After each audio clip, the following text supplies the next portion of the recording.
Good afternoon, everybody.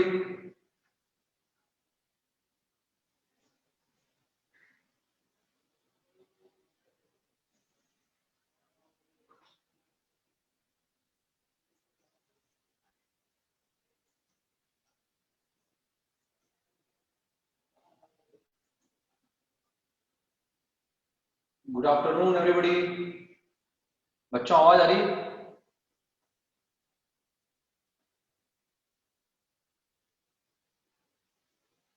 Rohit को आ रही है आवाज?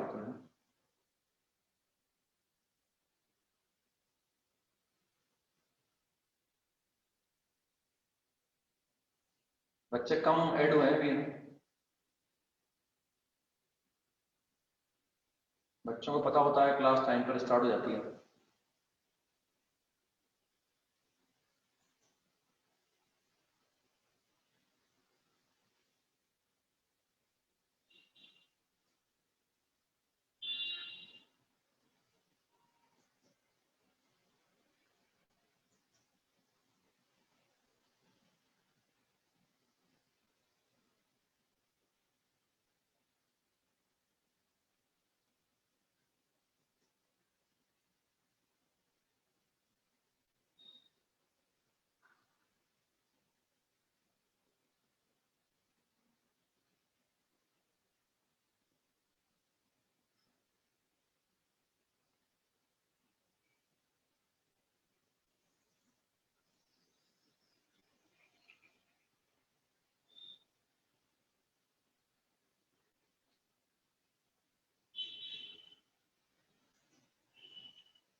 आइडिया अलग आ गया।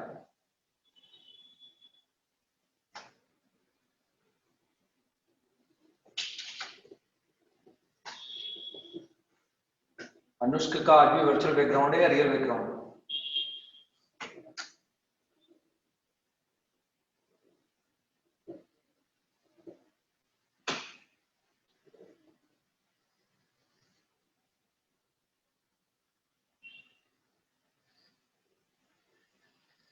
क्लास नोट्स में कोई सवाल दिया था क्या मैंने करने के लिए?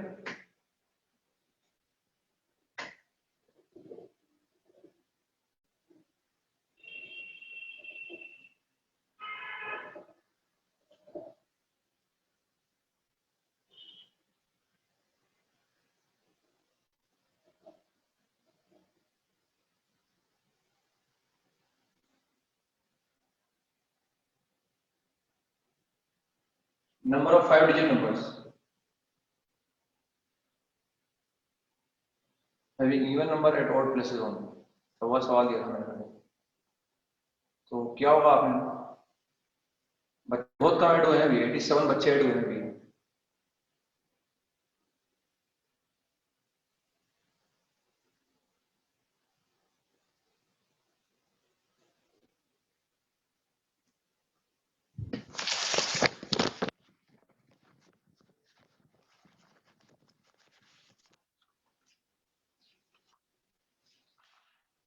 तो सवाल में था how many 5-digit numbers can be found so that odd places contains even digits only. मतलब अगर odd places पर कोई आएगा तो वो even ही आएगा, लेकिन जो even places है उन पर क्या होगा? जो even places है उन पर क्या होगा?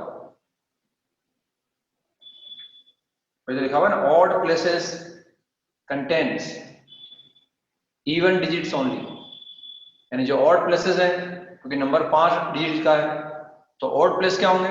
odd place का मतलब हो फर्स्ट प्लेस, थर्ड प्लेस और फिफ्थ प्लेस, वहां तो इवन ही आएगा। लेकिन जो इवन प्लेसेस हैं वहां पर इवन भी आ सकता है और वहां पर ऑड भी आ सकता है।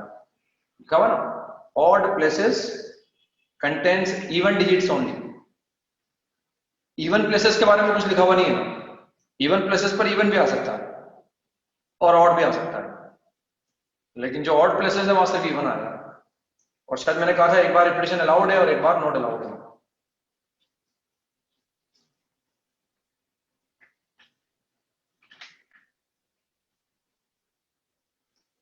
शायद मैंने दिया था एक बार रेस्ट्रिक्शन, एक बार रिपीटिशन अलाउड था और एक बार नॉट अलाउड है।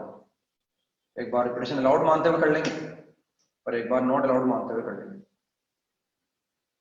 तो अगर रिपीटिशन अलाउड है तो आंसर आता है 4 into 5 to the power 2 into 10 to the power 2। Repetition is allowed, then answer is 4 into 5 square into 10 square. And if repetition is not allowed, then answer is 4 into 4 into 3 into 7 into 6। फिर answer ये आ जाता है। ठीक है, वो calculate कर सकते हैं हम, तो कैलकुलेट करने पर आंसर ये आ जाता है। एक बार अलाउड, एक बार नॉट अलाउड। ठीक है, स्टार्ट करते हैं हम। अब आगे स्टार्ट करते हैं। देखिए सवाल आ गया था हमारे, हमें नंबर ऑफ 5 डिजिट नंबर निकालना था।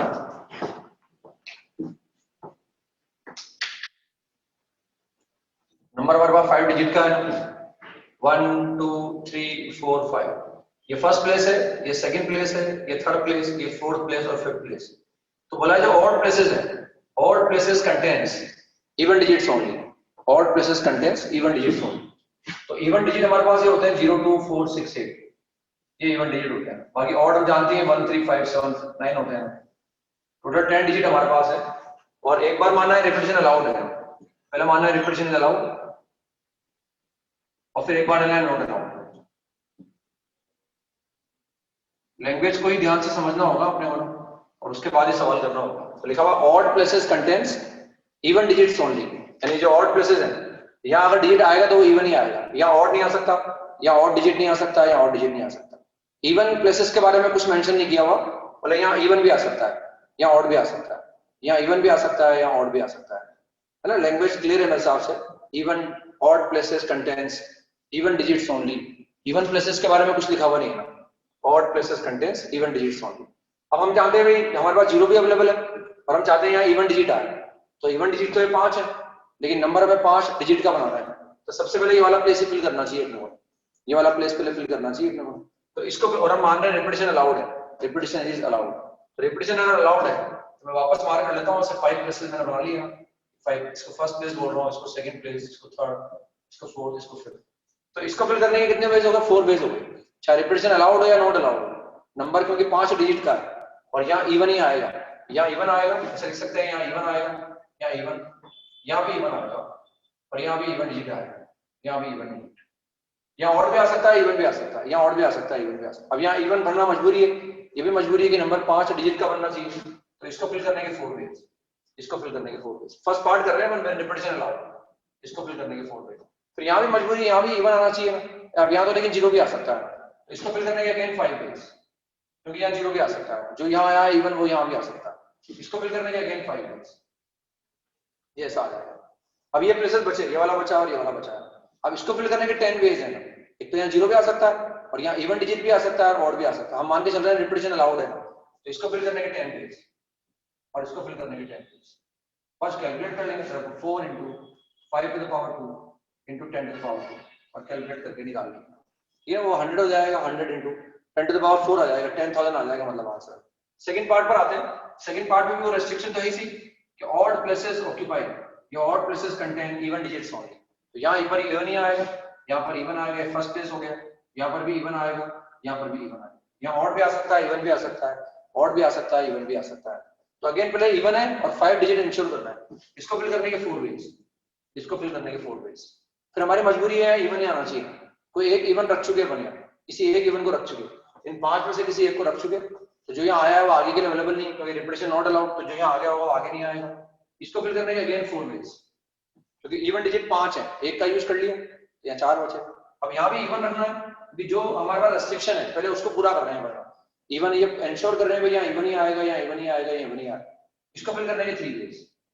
अब हमने, हमारे पास डिजिट थे 10 डिजिट हमारे पास थे, उनमें से 3 यूज कर लिए, कितने बचे? 7 बचे।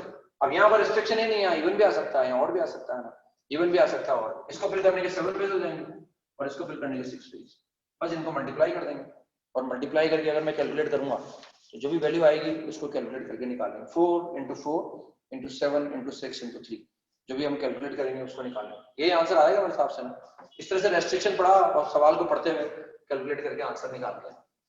आगे चलते हैं नेक्स्ट कंसेप्ट सीखते हैं। अब तक हमने किसी फॉर्मूले का इस्तेमाल नहीं किया, हम बेसिकली प्लेसेस को फिल कर रहे हैं और उनको मल्टीप्लाई कर रहे हैं ना, ये एक बेसिक कंसेप्ट है, मल्टीप्लिकेशन रूल का इस्तेमाल कर रहे हैं ज्यादातर।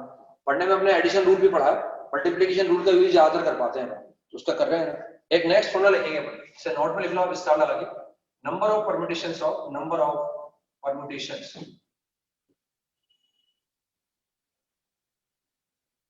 नंबर ऑफ परम्यूटेशंस और अरेंजमेंट्स। मैं एक्सप्लेन कर चुका आपको, परम्यूटेशन वर्ड यूज करें या अरेंजमेंट यूज करें एक ही बात है। नंबर ऑफ परम्यूटेशंस या number of arrangements of N different things, N different things, different के नीचे अंडरलाइन कर लिया, डिफरेंट वर्ड इंपॉर्टेंट है हमारे लिए। Number of permutations of N different things taking all at a time, taking all at a time.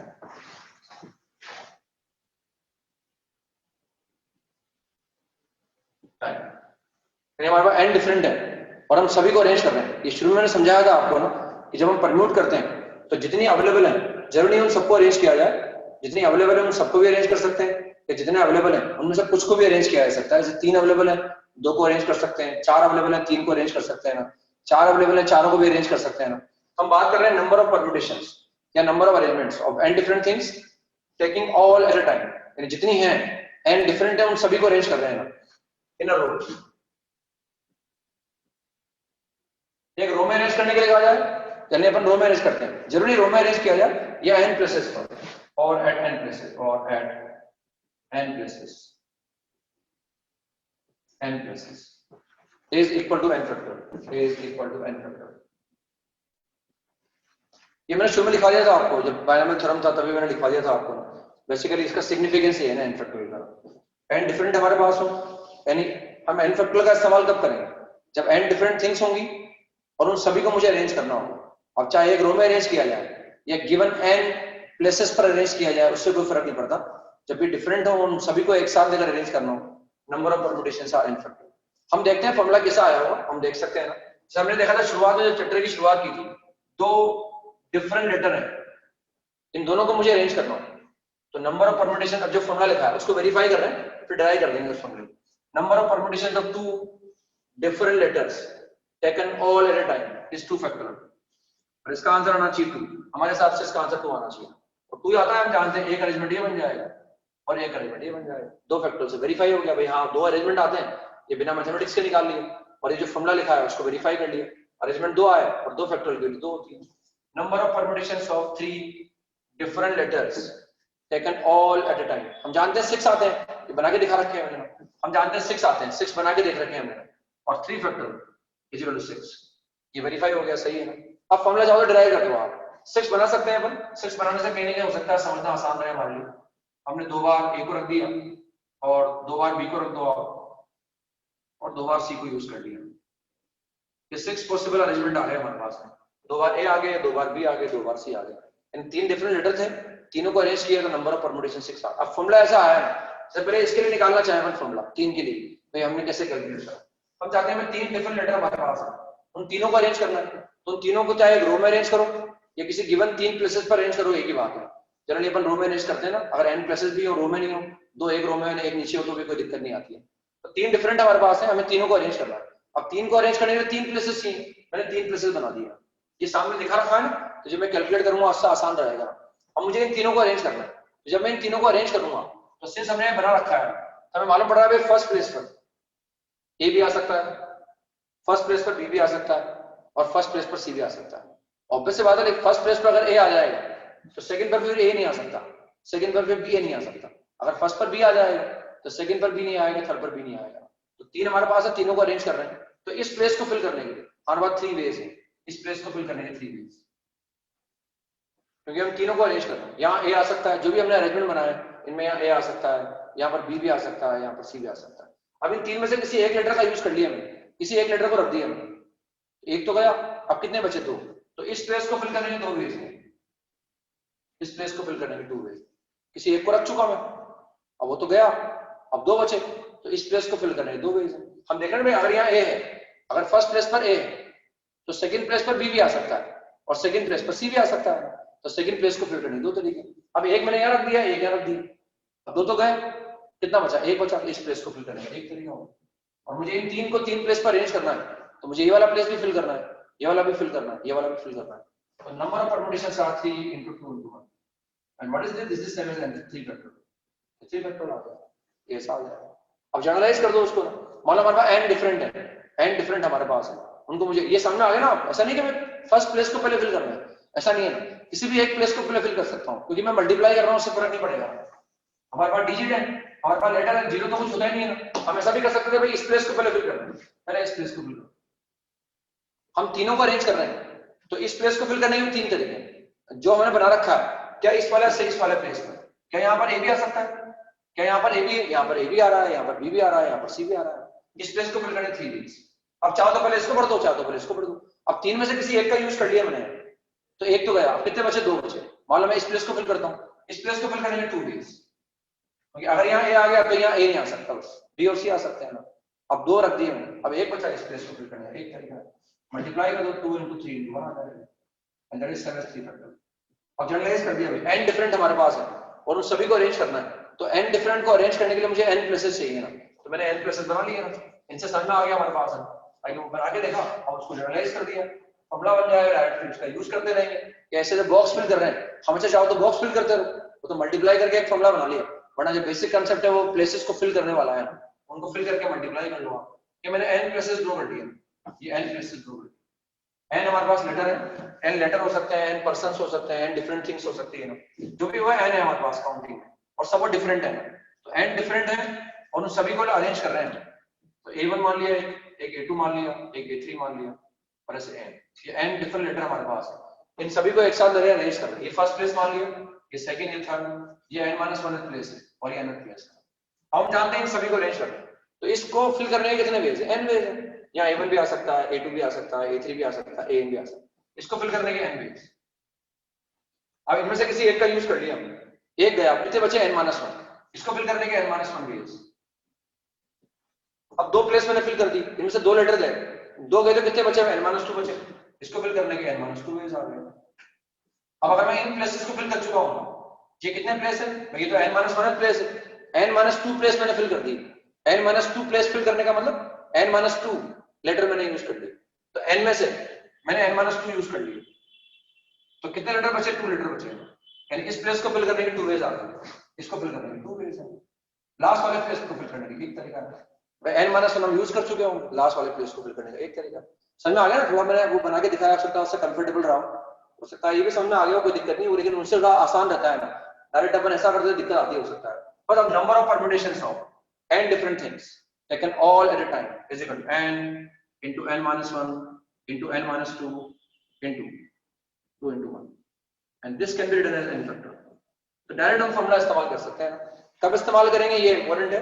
सवाल वाल तो देखो कोई सिमट नहीं है, सवाल तो हो सकता है मेरे से भी नहीं हो कोई सवाल में अपने, मैं नहीं बोलता कि हम चैंपियन, ऐसी बात नहीं है। हम पढ़ा रहे हैं, हम हमारा काम आप समझाने का ज्यादा है, आपको एक्सपेरिमेंट करने का काम कम है। हमने जो सीखा है अब तक वो कम्युनिकेट करना है हमारा काम, हमें समझाना अच्छा आना चाहिए। टीचर का मतलब एक मैं से सबसे बड़ा जो रोल है वो यही है कि वो बच्चे को कम्युनिकेट कर सके, जो चीज समझा रहा है, जो कंसेप्ट है वो उसको एक्सप्लेन कर सके। उसके बाद तो देखो बच्चे का दिमाग ही बाकी में रोल आएगा ना। इंपॉर्टेंट रोल आपके माइंड का है, आपकी प्रैक्टिस का है, एग्जाम देने आपको जाना है, सवाल आपको करके आना है, तो मैं समझा सकता हूँ उस आपको। अब इसका यूज कब करेंगे? यानी मैं बोल रहा था सवाल भले चलो एक आध नहीं हो कोई बात नहीं, कंसेप्ट माइंड में रहना चाहिए, ये मैंने पढ़ लिया, ये फॉर्मूला होता है, इस फॉर्मूले का यूज मैं तब कर सकता हूँ, वो लिमिटेशन मुझे पता होनी चाहिए। इसका यूज कब करेंगे? जब n डिफरेंट थिंग्स होंगी, उन सभी को एक साथ लेकर मुझे अरेंज करना होगा, तो we directly we can write n factorial. वरना ये आया कहां से? हम इस बेसिक कंसेप्ट को भी फॉलो कर सकते हैं, हम ये बेसिस को फिल करके उनको मल्टीप्लाई करके ही हमने n फैक्टोरियल को डिराइव किया है। तो जब n डिफरेंट थिंग्स होंगी, उन सभी को एक साथ लेके मैं अरेंज करूंगा, तो नंबर ऑफ परम्यूटेशन निकालने के लिए मैं लेकिन इंपॉर्टेंट है हम सभी का यूज कर रहे हैं और सभी डिफरेंट है, डिफरेंट वर्ड इंपॉर्टेंट। हम आगे ऐसा भी देखेंगे जब कुछ एक जैसे होंगे, कुछ आइडेंटिकल होंगे, कुछ आइडेंटिकल होंगे, उनको अरेंज करना भी सीखेंगे बाद में। अभी अपन सब डिफरेंट है, उनको अरेंज करना सीखेंगे। और ये n फैक्टोरियल में कभी रिपीटेशन नहीं होता है, जब कहा जाए n है, n डिफरेंट है, उन सभी को लेकर अरेंज करो आप, तो उसमें रिपीटेशन कभी नहीं होता। हमने देखा है ना, और तीन हमारे पास थे, इन तीनों को लेकर मैं नंबर ऑफ परम्यूटेशन बनाऊंगा, उसमें कोई रिपीटेशन नहीं होता। हम इन तीनों को ही अरेंज कर रहे हैं वैसे, लेकिन ऑल एट अ टाइम, तो कोई ए बी सी ऑर्डर आगे पीछे कर दिया उसने। तो n फैक्टोरियल में जब सब डिफरेंट होंगे और सभी का यूज लेके मुझे परम्यूटेशन बनाने होंगे, तो n फैक्टोरियल का इस्तेमाल करेंगे, इसमें रिपीटेशन कभी नहीं होता। अब जरूरी नहीं है हमारे पास कि जितने अवेलेबल है उन सभी को अरेंज किया जाए। हो सकता है मेरे पास 4 हो, अरेंज मुझे 3 ही करने हो, मेरे पास 5 हो, मुझे 2 अरेंज करने हो, तो हो सकता है मैं n में से r को अरेंज करना हो, पूरे के पूरे n अरेंज नहीं करने, तो उसके लिए भी फॉर्मूला है। वरना हम चाहें तो इस बेसिक कंसेप्ट का भी इस्तेमाल कर सकते हैं ना, हम वरना हम फॉर्मूला भी डिराइव कर सकते हैं। तो एक नेक्स्ट फॉर्मूला लिखते हैं, number of permutations of, permutation बोले अरेंजमेंट बोले एक ही बात है, number of permutations of, number of permutations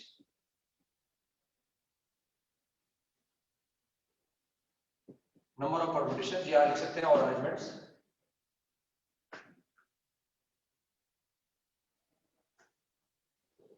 number of permutations और arrangements of and different things. Again different बड़ी इंपॉर्टेंट है, कोई भी फॉर्मूला हम लिख रहे हैं उसका यूज हम कब कर सकते हैं, ये बात हमारे माइंड में रहना बहुत जरूरी है। Number of permutations of and different things,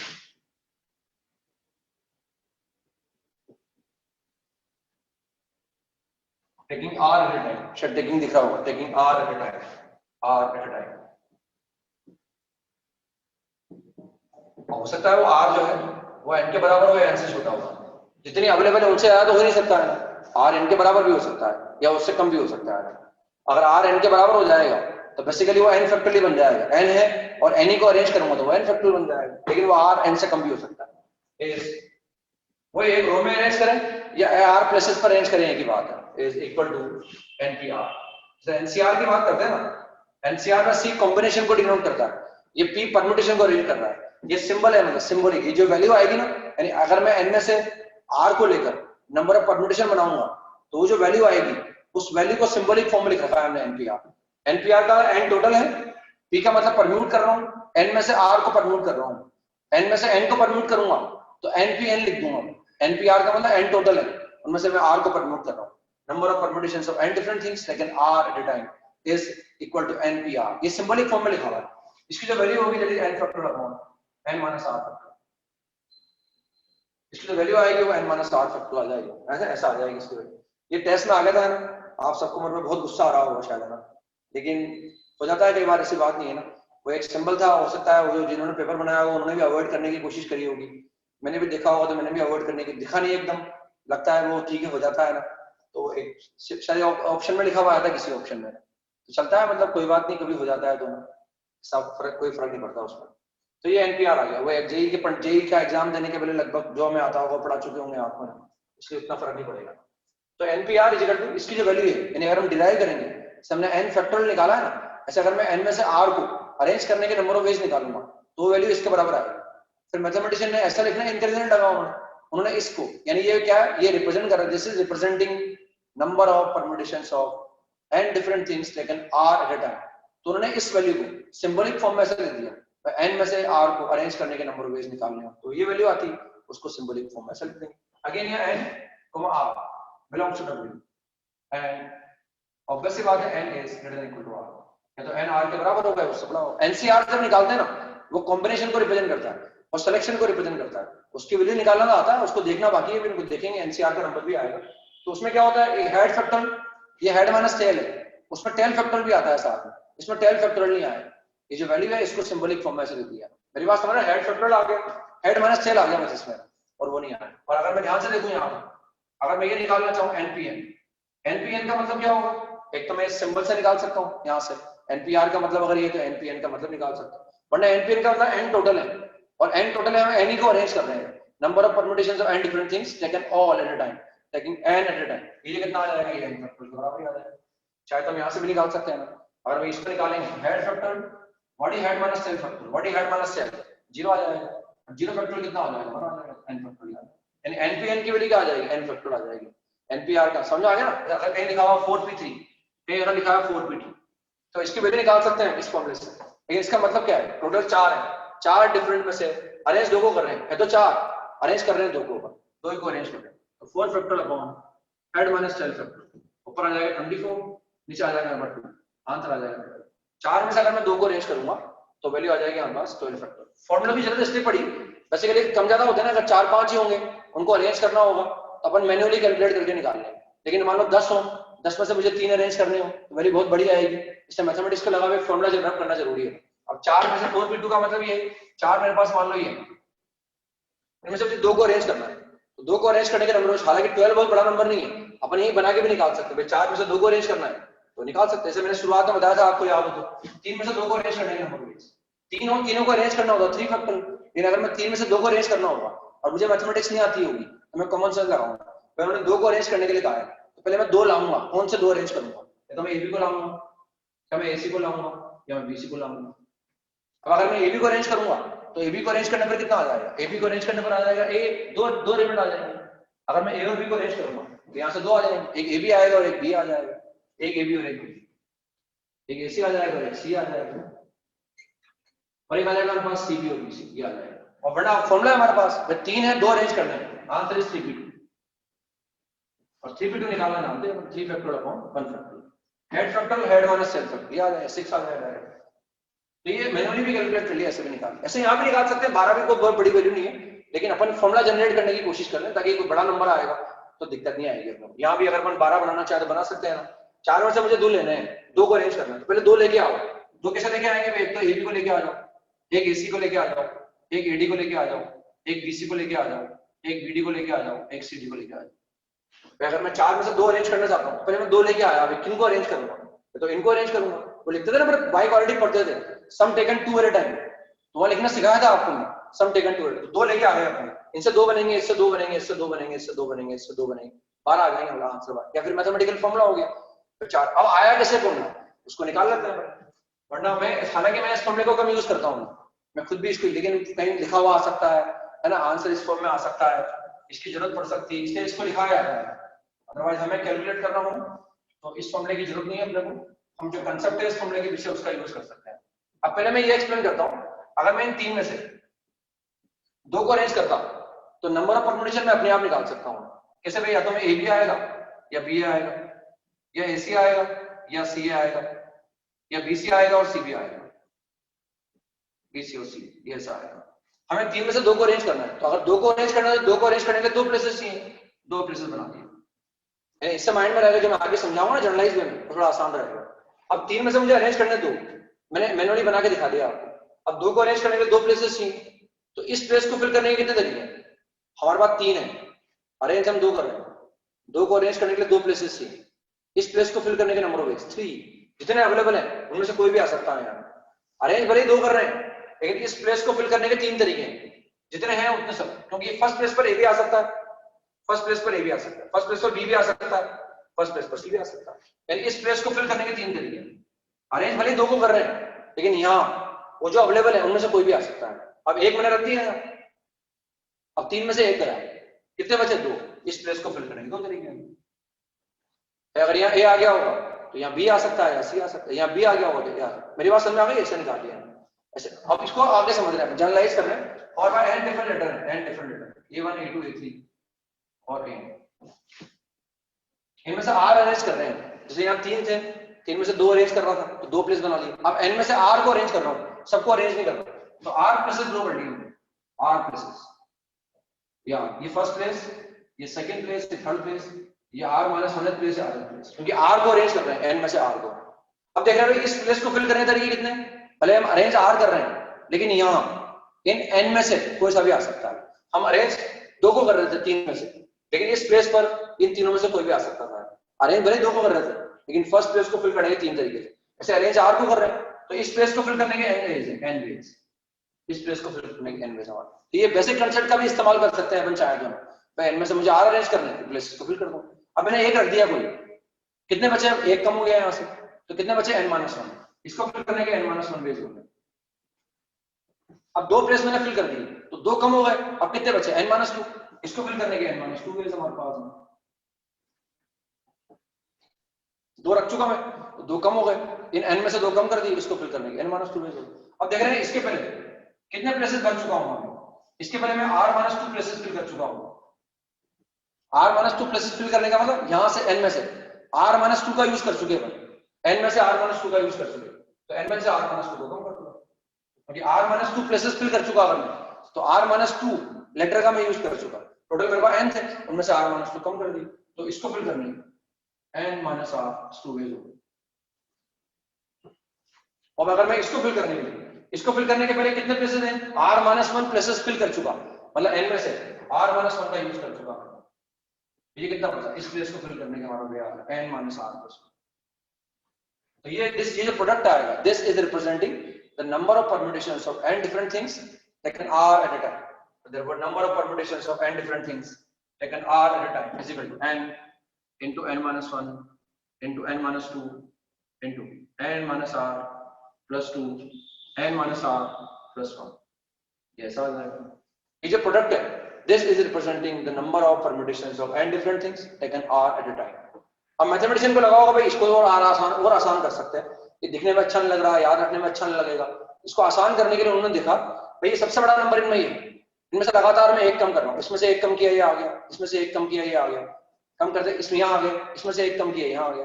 अगर कम करते करते लगातार 1 पर आ जाते हैं, 1 पर, तो ये बन जाता है n फैक्टोरियल। यानी n में से एक कम करते जा रहे हैं, लगातार कम करते करते अगर 1 पर पहुंच जाते हैं तो वो n फैक्टोरियल बन जाता है, लेकिन ऊपर 1 तक नहीं आ रहा। तो क्या करें भाई, हम देख रहे हैं इसके पहले क्या आएगा। अब इसमें से एक कम करूंगा तो क्या आएगा, इसमें से एक कम करूंगा तो n-r आएगा, फिर उसमें से कम करूंगा तो n-r-1 आएगा। ऐसे कम करते करते अगर मैं 2 1 तक, अगर ये भी मेरे पास होता, हमारे पास आया तो ये जो प्रोडक्ट है, this is representing the number of permutations of n different things taken r at a time. हमें तो ये कैलकुलेट करना था। इसको अच्छी तरह से लिखने के लिए उन्होंने देखा भाई इसके बाद एक नंबर कम किया n-r, फिर इसमें से एक कम कर दिया, कम करते करते 1 तक आ गया। यानी अगर ये भी साथ में लिखा हुआ होता, तो ध्यान से देखो n से स्टार्ट कर रहे हैं, कम करते करते कहां तक पहुंच गए, 1 तक पहुंच गए, तो ये पूरा क्या बन जाएगा, n फैक्टोरियल बन जाएगा, n फैक्टोरियल। तो हमने इससे मल्टीप्लाई करना पड़ा, हमें अब मल्टीप्लाई किया है तो भाई डिवाइड भी करेंगे, क्योंकि कैलकुलेट करने पे तो ये आया था, हमने मल्टीप्लाई कर दिया। और किससे मल्टीप्लाई किया, ध्यान से देखो आप, n-r उसमें से एक कम किया, कम करते करते 1 पर आ गया। तो ध्यान से देखो ये क्या लिखा हुआ है, ये लिखा हुआ है n माइनस आर फैक्टोरियल, ये लिखा हुआ है n माइनस आर फैक्टोरियल। हमने n माइनस आर फैक्टोरियल से ऊपर मल्टीप्लाई कर दिया और n माइनस आर फैक्टोरियल से नीचे मल्टीप्लाई कर दिया। इस प्रोडक्ट को आसान करने के लिए हमने इससे मल्टीप्लाई कर दिया और उससे डिवाइड कर दिया। अब ये पूरा क्या बन गया, ऊपर बन गया n फैक्टोरियल, तो आ जाएगा n factorial upon n minus R factorial. तो ये जो वैल्यू है, this value is representing number of permutations of n different things taken r at a time. और जिसे मैं r को n रख दूंगा ये n फैक्टोरियल बन जाएगा। अब इस वैल्यू को मैथमेटिशियन ने इस वैल्यू को सिंबॉलिक फॉर्म में लिख दिया, क्योंकि ये वैल्यू n में से r को अरेंज करने के नंबर में बता रही है। उन्होंने कहा भाई ये दिस वैल्यू इज npr, इसको npr को जब भी आपको लगे n में से मुझे r अरेंज करना है तो अरेंज करने के लिए निकाल, और अगर r को जिसे मैं n लिखूंगा तो npr, जैसे ncr को यूज कर सकते हैं ऐसे npr को यूज कर सकते हैं। मैथमेटिकली हम ज्योमेट्रिकली यूज करेंगे सही, ऐसे मैथमेटिकली यूज कर, सिंबॉलिकली यूज कर सकते हैं। समझ में आ गया, दोनों फॉर्मूले मैंने डिराइव कर ली। ये आए कहां से, सब ये प्लेसेस को फिल करने आए, प्लेसेस को फिल करते गए उनको मल्टीप्लाई कर दिया। एक तो n फैक्टोरियल डेवलप कर लिया और ये यूज कर, ये कब यूज करेंगे जब n डिफरेंट होंगे, उनमें से एग्जैक्टली r को अरेंज करना होगा, तो मैं npr का यूज करूंगा। n फैक्टोरियल का यूज कब करूंगा, जब n डिफरेंट होंगे और उन सभी को मुझे लेकर हमारा परम्यूटेशन बनाने होंगे तो मैं n फैक्टोरियल का इस्तेमाल करूंगा। ना npr में कोई रिपीटेशन होता है ना n फैक्टोरियल में कोई रिपीटेशन होता है, डिफरेंट होंगे तभी यूज करेंगे। देखिए सवाल करते हैं ना, इनका यूज करने की कोशिश करते हैं। लिखें आप सवाल, how many words can be formed, how many words can be formed by using all the letters, how many words can be formed by using all the letters, how many words can be formed by using all the letters of the word miracle, how many words can be formed by using all the letters of the word miracle if each word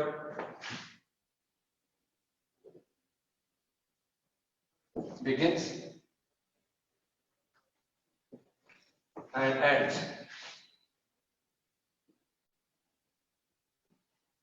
with a vowel. Each word begins and ends with a vowel. मैं बताता हूं करके इसको, आप next सवाल पर आप करना है। रेस्ट्रिक्शन है, मतलब हमें अरेंज वर्ड बनाने के लिए, हमें लेटर से वर्ड बनाने के लिए अरेंज करना होगा। हम परम्यूटेशन का इस्तेमाल कर रहे हैं। हमारे पास पहले डिजिट थे, उन डिजिट को आगे पीछे कर रहे थे, नंबर बन रहे थे हमारे पास, वहां पे परम्यूटेशन का इस्तेमाल कर रहे थे।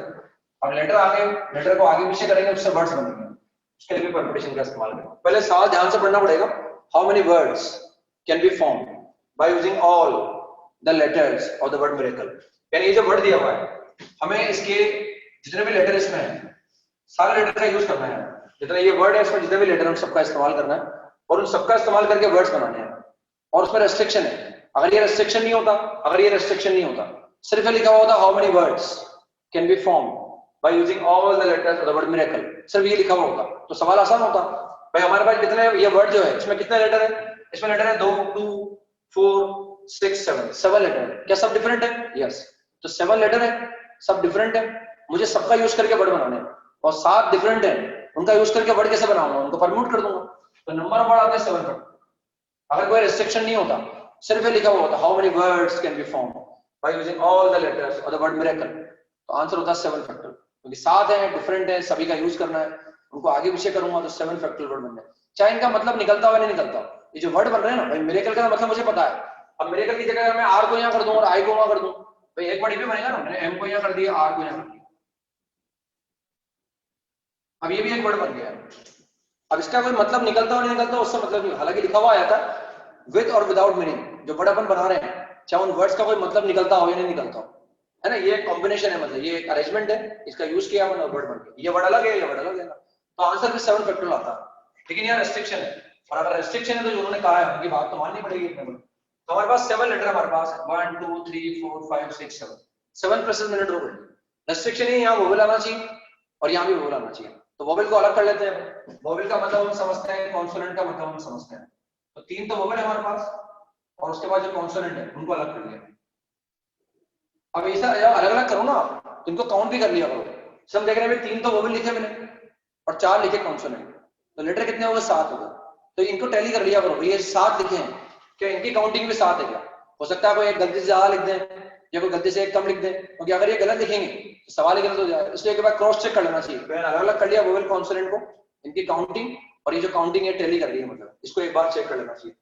अब जो 7 लेटर है उससे वर्ड बनाना है, यहाँ वोवेल आना चाहिए, यहाँ भी वोवेल आना चाहिए। तो हम देख रहे हैं यहाँ वोवेल कौन सा आएगा उसका मतलब नहीं है, यहाँ ए आएगा उनको दिक्कत नहीं है, यहाँ ई आएगा उनको दिक्कत नहीं। उन्होंने बोला कि यहाँ ए आएगा, वोवेल आएगा भाई, और यहाँ पे वोवेल आएगा, और 7 डिफरेंट लेटर हमारे पास है। अब चाहे पहले इस प्लेस को फिल करो, चाहे पहले इस प्लेस को फिल करो, लेकिन पहले हम इनको फिल करेंगे क्योंकि रेस्ट्रिक्शन है, यहाँ वोवेल ही आना चाहिए। तो हमने देखा भाई इस प्लेस को फिल कर दिया, इसको फिल करने के 3 वेज, या तो ए आ सकता है, या ई आ सकता है, या आई आ सकता है। एक वोवेल यहाँ आ गया, एक वोवेल कम हो गया हमारे पास, कितने वोवेल बचे? 2, इसको फिल करने के 2 वेज। तो वोवेल का काम तो हो गया, यहाँ भी वोवेल आ गया, यहाँ भी वोवेल आ गया। अब वोवेल कितने बचे? वोवेल बचा 1, और कॉन्सोनेंट बचे 4। इन लेटर कितने बचे? 5 लेटर बचे। अब 5 लेटर है और 5 प्लेसेस मेरे पास है, तो मैं ऐसा कर सकता हूँ, मतलब बेसिक कंसेप्ट लगा रहा हूँ, कोई फॉर्मूला यूज नहीं कर रहा। मैंने वोवेल भर दी, हम यहाँ लगते हैं पहले इसको भरते तो यहाँ 3 आता या 2 आता, मल्टीप्लाई करने पर वो 6 ही आता, कोई दिक्कत नहीं। अब 5 लेटर बचे मेरे पास और 5 प्लेसेस है, तो इस प्लेस को फिल करने के 5 वेज, इस प्लेस को फिल करने के 4 वेज, इस प्लेस को फिल करने के 3 वेज, इस प्लेस को फिल करने के 2 वेज। इस एनपीआर और एन फैक्टर हमने इसी तरह डिराइव किया है, इनको मल्टीप्लाई कर दो और कैलकुलेट कर लो बस, तो आंसर आ जाएगा 3 into 5 into 4 into 3 into 2 into 1 into 2। अब आप चाहो तो लिख सकते हो भाई ये 5 फैक्टर हो गया और ये 6 हो गया, आप लिख सकते हो 6 into 5 फैक्टर, और इसको लिख सकते हो 6 फैक्टर, और इसको लिख सकते हो 7 फैक्टर। मतलब हमने बेसिक कंसेप्ट का इस्तेमाल करके निकाल लिया है, कोई ना एनपीआर का यूज करा मैंने, ना मैंने एन फैक्टर भी, लेकिन अब फॉर्मूले हैं उनका यूज कर सकते हैं आप चाहे। इसी से निकाला हमने, बॉक्स फिल करके मल्टीप्लाई करा, इसी से एनपीआर निकाला, इसी से मैंने एन फैक्टोरियल निकाला। वरना हम ऐसा भी कर सकते हैं, हमने बॉक्स फिल करके मल्टीप्लाई करके निकाला, हम ऐसा भी कर सकते थे। हमारे पास कितने वोवेल है? 2 है, वोवेल 3 है हमारे पास, हमें कितने अरेंज करने हैं? 2।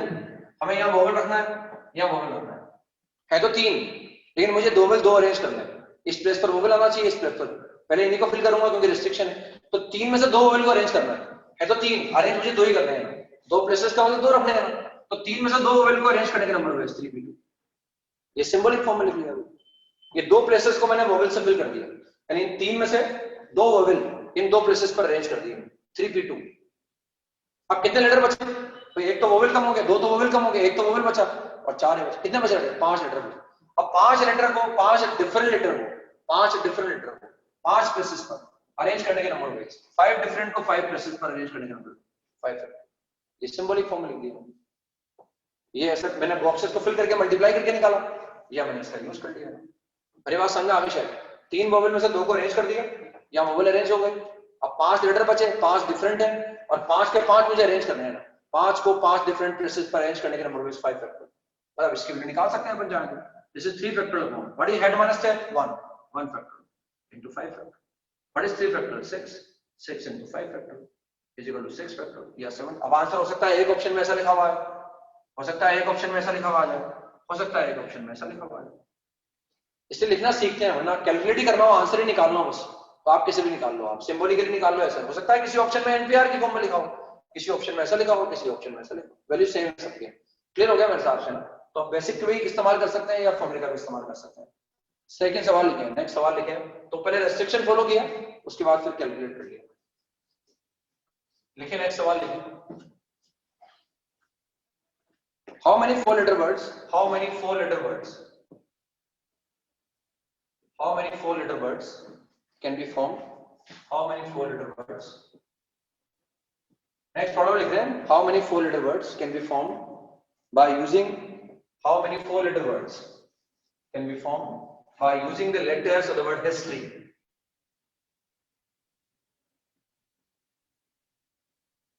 how many words can be formed by using letters of the word history, all the letters नहीं लिखा है मैंने, by using the letters of the word history, if by using the letters of the word history, if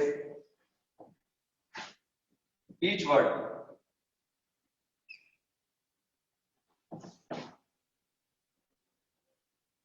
contains consonants only, if each word contains consonants only. Second, एक सवाल तो ये हो गया, each word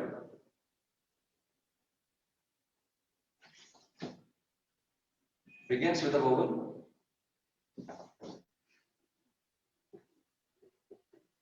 and ends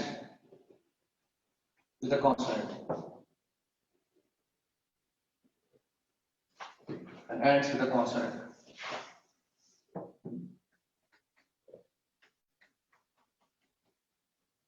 दो सवाल हो गए, मतलब एक ही और एक ही है। जो वर्ड बनाना है वो 4 लेटर का है, वो जो 4 लेटर लाऊंगा मैं वो इस वर्ड में से लाऊंगा। इस वर्ड में जो भी लेटर है उन्हीं लेटर में से मैं लेटर ले सकता हूँ। लेटर मुझे चाहिए 4, ये सारे डिफरेंट है, तो जो 4 लूंगा वो भी डिफरेंट है। Each word contains consonants only. एक तो ये ध्यान रखना है, जो 4 लेटर का वर्ड बनाऊंगा उसमें सिर्फ कॉन्सोनेंट होंगे, और एक में beginning with vowel and end with consonant. आसान है मेरे हिसाब से ना। How many 4 letter words can be found by using the letters of the word history if each word contains consonants only?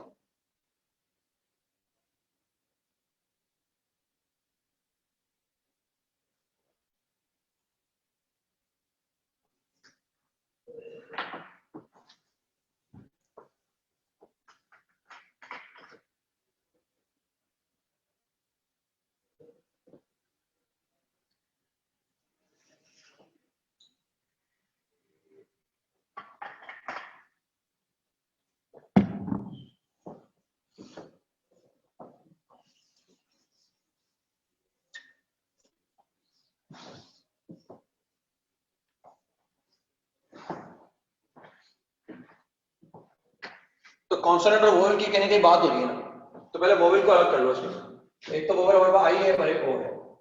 Consonant में एच है, एस है, T है, फिर आर है, फिर वाई। ये कॉन्सोनेंट्स हमारे पास है। तो 5 और 2 7 दोबारा काउंट कर लिया, 2 4 6 7, कोई मिस नहीं हुआ, कोई लेटर मिस नहीं हुआ। मतलब हमारे पास 2 वोवेल थे और 2 हमारे पास 5 हमारे पास कॉन्सोनेंट है। तो पहले लिखा हुआ है जो वर्ड बनाना है वो 4 लेटर का बनाना है। फर्स्ट पार्ट कर रहे हैं, तो 4 प्लेसेस को ड्रॉ कर लिए। अब हम देख रहे हैं भी हमें 4 लेटर का वर्ड बनाना है और उसमें लिखा हुआ है कॉन्सोनेंट्स ओनली। तो मतलब इनको फिल करने के लिए मुझे यहाँ भी कॉन्सोनेंट आएगा, यहाँ भी कॉन्सोनेंट, यहाँ भी कॉन्सोनेंट। तो जो मुझे 4 लेटर चाहिए ना वो यहाँ से चाहिए। कहीं 5 लेटर का इस्तेमाल कर सकता हूँ, है तो 5, अरेंज कितने करने 4, क्योंकि मुझे 4 लेटर का वर्ड बनाना है, मतलब 4 प्लेसेस चाहिए ना। 5 मेरे पास कॉन्सोनेंट है, मुझे अरेंज 4 करना है। तो एक तो सिंपल में ऐसा कर दूँ, इस प्लेस को फिल करने के 5 वेज, इसको फिल करने के 4 वेज, इसको फिल करने के 3 वेज, इसको फिल करने के 2 वेज। आंसर आ जाएगा 5 into 4 into 3 into 2। This is the answer. अब चाहे इसको ऐसा लिखो, चाहे मल्टीप्लाई करके लिखो, चाहे इसको 5 फैक्टोरियल करके लिखो, एक ही बात है। ये जो बेसिक प्रिंसिपल है उसको फॉलो कर रहे हैं। तो यहाँ कुछ भी आ सकता है, यहाँ एच आ सकता है, एस आ सकता है, टी आ सकता है, आर आ सकता है, वाई आ सकता है, मल्टीप्लाई कर। या फिर हमेशा कर सकते हैं, या फिर हमेशा कर 1 2 3 4। हम देख रहे हैं कॉन्सोनेंट कितने 5 है, अरेंज कितने करने 4, 4 प्लेसेस पे 4 ही आएंगे ना, तो 5 में से 4 अरेंज करने। Answer is 5। डायरेक्टली मैं ऐसे लिख सकता हूँ चाहूँ तो। मैं खुद इसका यूज कम करता हूँ, मैं सवाल ऐसे ही करता हूँ जनरली ना, मुझे खुद को करना होता है। लेकिन ठीक है, ऐसा कहीं लिखा हुआ आ सकता है, इससे बताया जाता है आपको। तो है 5, अरेंज मुझे 4 करना है, क्योंकि वोवेल तो आएगा नहीं यार, कॉन्सोनेंट का यूज करना है। फर्स्ट पार्ट में ये लिखा हुआ है कॉन्सोनेंट ओनली है, तो 5 में से 4 मुझे कॉन्सोनेंट अरेंज करने हैं 5 की। अब इसको कैलकुलेट करना चाहो तो अलग बात है, ऐसे लिखना चाहो ऐसे लिख लो, वरना head factor, head minus tell factor 1 factor, answer तो वही आएगा अल्टीमेटली। लिखने का तरीका डिफरेंट है, ये बेसिक प्रिंसिपल था, यहीं से एनपीआर को लेके आए थे। फर्स्ट पार्ट का आंसर ही आ जाएगा। सेकंड पार्ट का भी निकाल सकते हैं अपन। सेकंड पार्ट का अगर मैं आंसर निकालने की कोशिश करूंगा तो सेकंड पार्ट में लिखा हुआ है कि each word begins with a vowel and ends with a consonant. Second part पर आ गए, जो वर्ड हमारे पास है 4 लेटर का है, तो यहाँ वोवेल होना चाहिए और यहाँ कॉन्सोनेंट आना चाहिए। तो ये नहीं बोला कि कौन सा वोवेल आएगा, आई आएगा कि ओ आएगा, कोई भी आ सकता है। तो इसको फिल करने के 2 वेज, क्योंकि जो वर्ड बनाएंगे उनमें आई भी आ सकता है, उनमें ओ भी आ सकता है। तो एक काम तो पूरा हो गया, वोवेल आ गया है। यहाँ क्या आना चाहिए, यहाँ आना चाहिए कॉन्सोनेंट। तो यहाँ कॉन्सोनेंट आएगा, मतलब इसको फिल करने के कितने वेज हमारे पास 5 वेज है। एच आ सकता है, एस आ सकता है, टी आ सकता है, आर आ सकता है, या कुछ भी आए कोई दिक्कत नहीं। यहाँ वोवेल आ गया या कॉन्सोनेंट आ गया। अब कितने लेटर बचे, अब लेटर हमारे पास एक तो वोवेल गया, एक कॉन्सोनेंट गया, टोटल 7 थे, 7 में से 2 गए, कितने बचे 5 बचे। ऐसा करो भाई, अब 5 लेटर बचे हमारे पास, इसको फिल करने के 5 वेज, इसको फिल करने के 4 वेज, इनको मल्टीप्लाई कर दो 2, क्योंकि मुझे सारे प्लेसेस फिल करने हैं। ऐसे कैलकुलेट करके निकाल, या मैं ऐसे मल्टीप्लाई करके निकाल लूंगा, या मैं ऐसे निकाल सकता था। यहाँ वोवेल आएगा, इसको फिल करने के 2 वेज, यहाँ कॉन्सोनेंट आएगा, इसको फिल करने के 5 वेज। 2 लेटर कम हो गए, और वाले लेटर 7 थे, 2 कम हो गए, 5 बचे। अब 5 हैं, अरेंज कितने करने हैं 2, 5 में से 2 अरेंज करने हैं। जैसे लिख सकता हूँ फर्स्ट प्लेस को फिल करने के 2 वेज, लास्ट प्लेस को फिल करने के 5 वेज। अब बाकी 5 लेटर बचे, 5 में से 2 अरेंज करने हैं, तो 5 में से 2 को अरेंज करने के नंबर वेज 5 वेज। मैं ऐसा कर सकता हूँ 5 में से 2 को अरेंज करने के बाद 5 वेज। तो सिंबलिक फॉर्म में भी लिख सकते हैं अपन। मेरी बात समझ आ गई ना भैया? बच्चे 5, तो एक तो मैंने यहाँ यूज कर लिया, एक यहाँ यूज कर लिया। 7 लेटर थे, एक वोवेल गया, एक कॉन्सोनेंट गया, 5 बचे। 5 में से 2 अरेंज करने हैं। अरेंज मुझे 2 ही करने हैं, तो 5 अरेंज 2 करना, ये तो फिल करके कर लो, ये ऐसे 5p2 का यूज कर लो, ये ऐसे 5x4 का यूज कर लीजिए।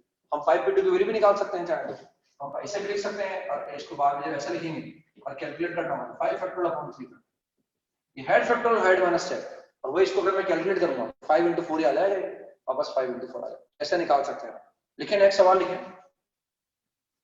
तो समझ आ गया वो आसान है मेरे हिसाब से, मैं समझाने की कोशिश भी कर रहा हूँ आपको। नेक्स्ट सवाल लिखें। If all the words that can be formed, if all the words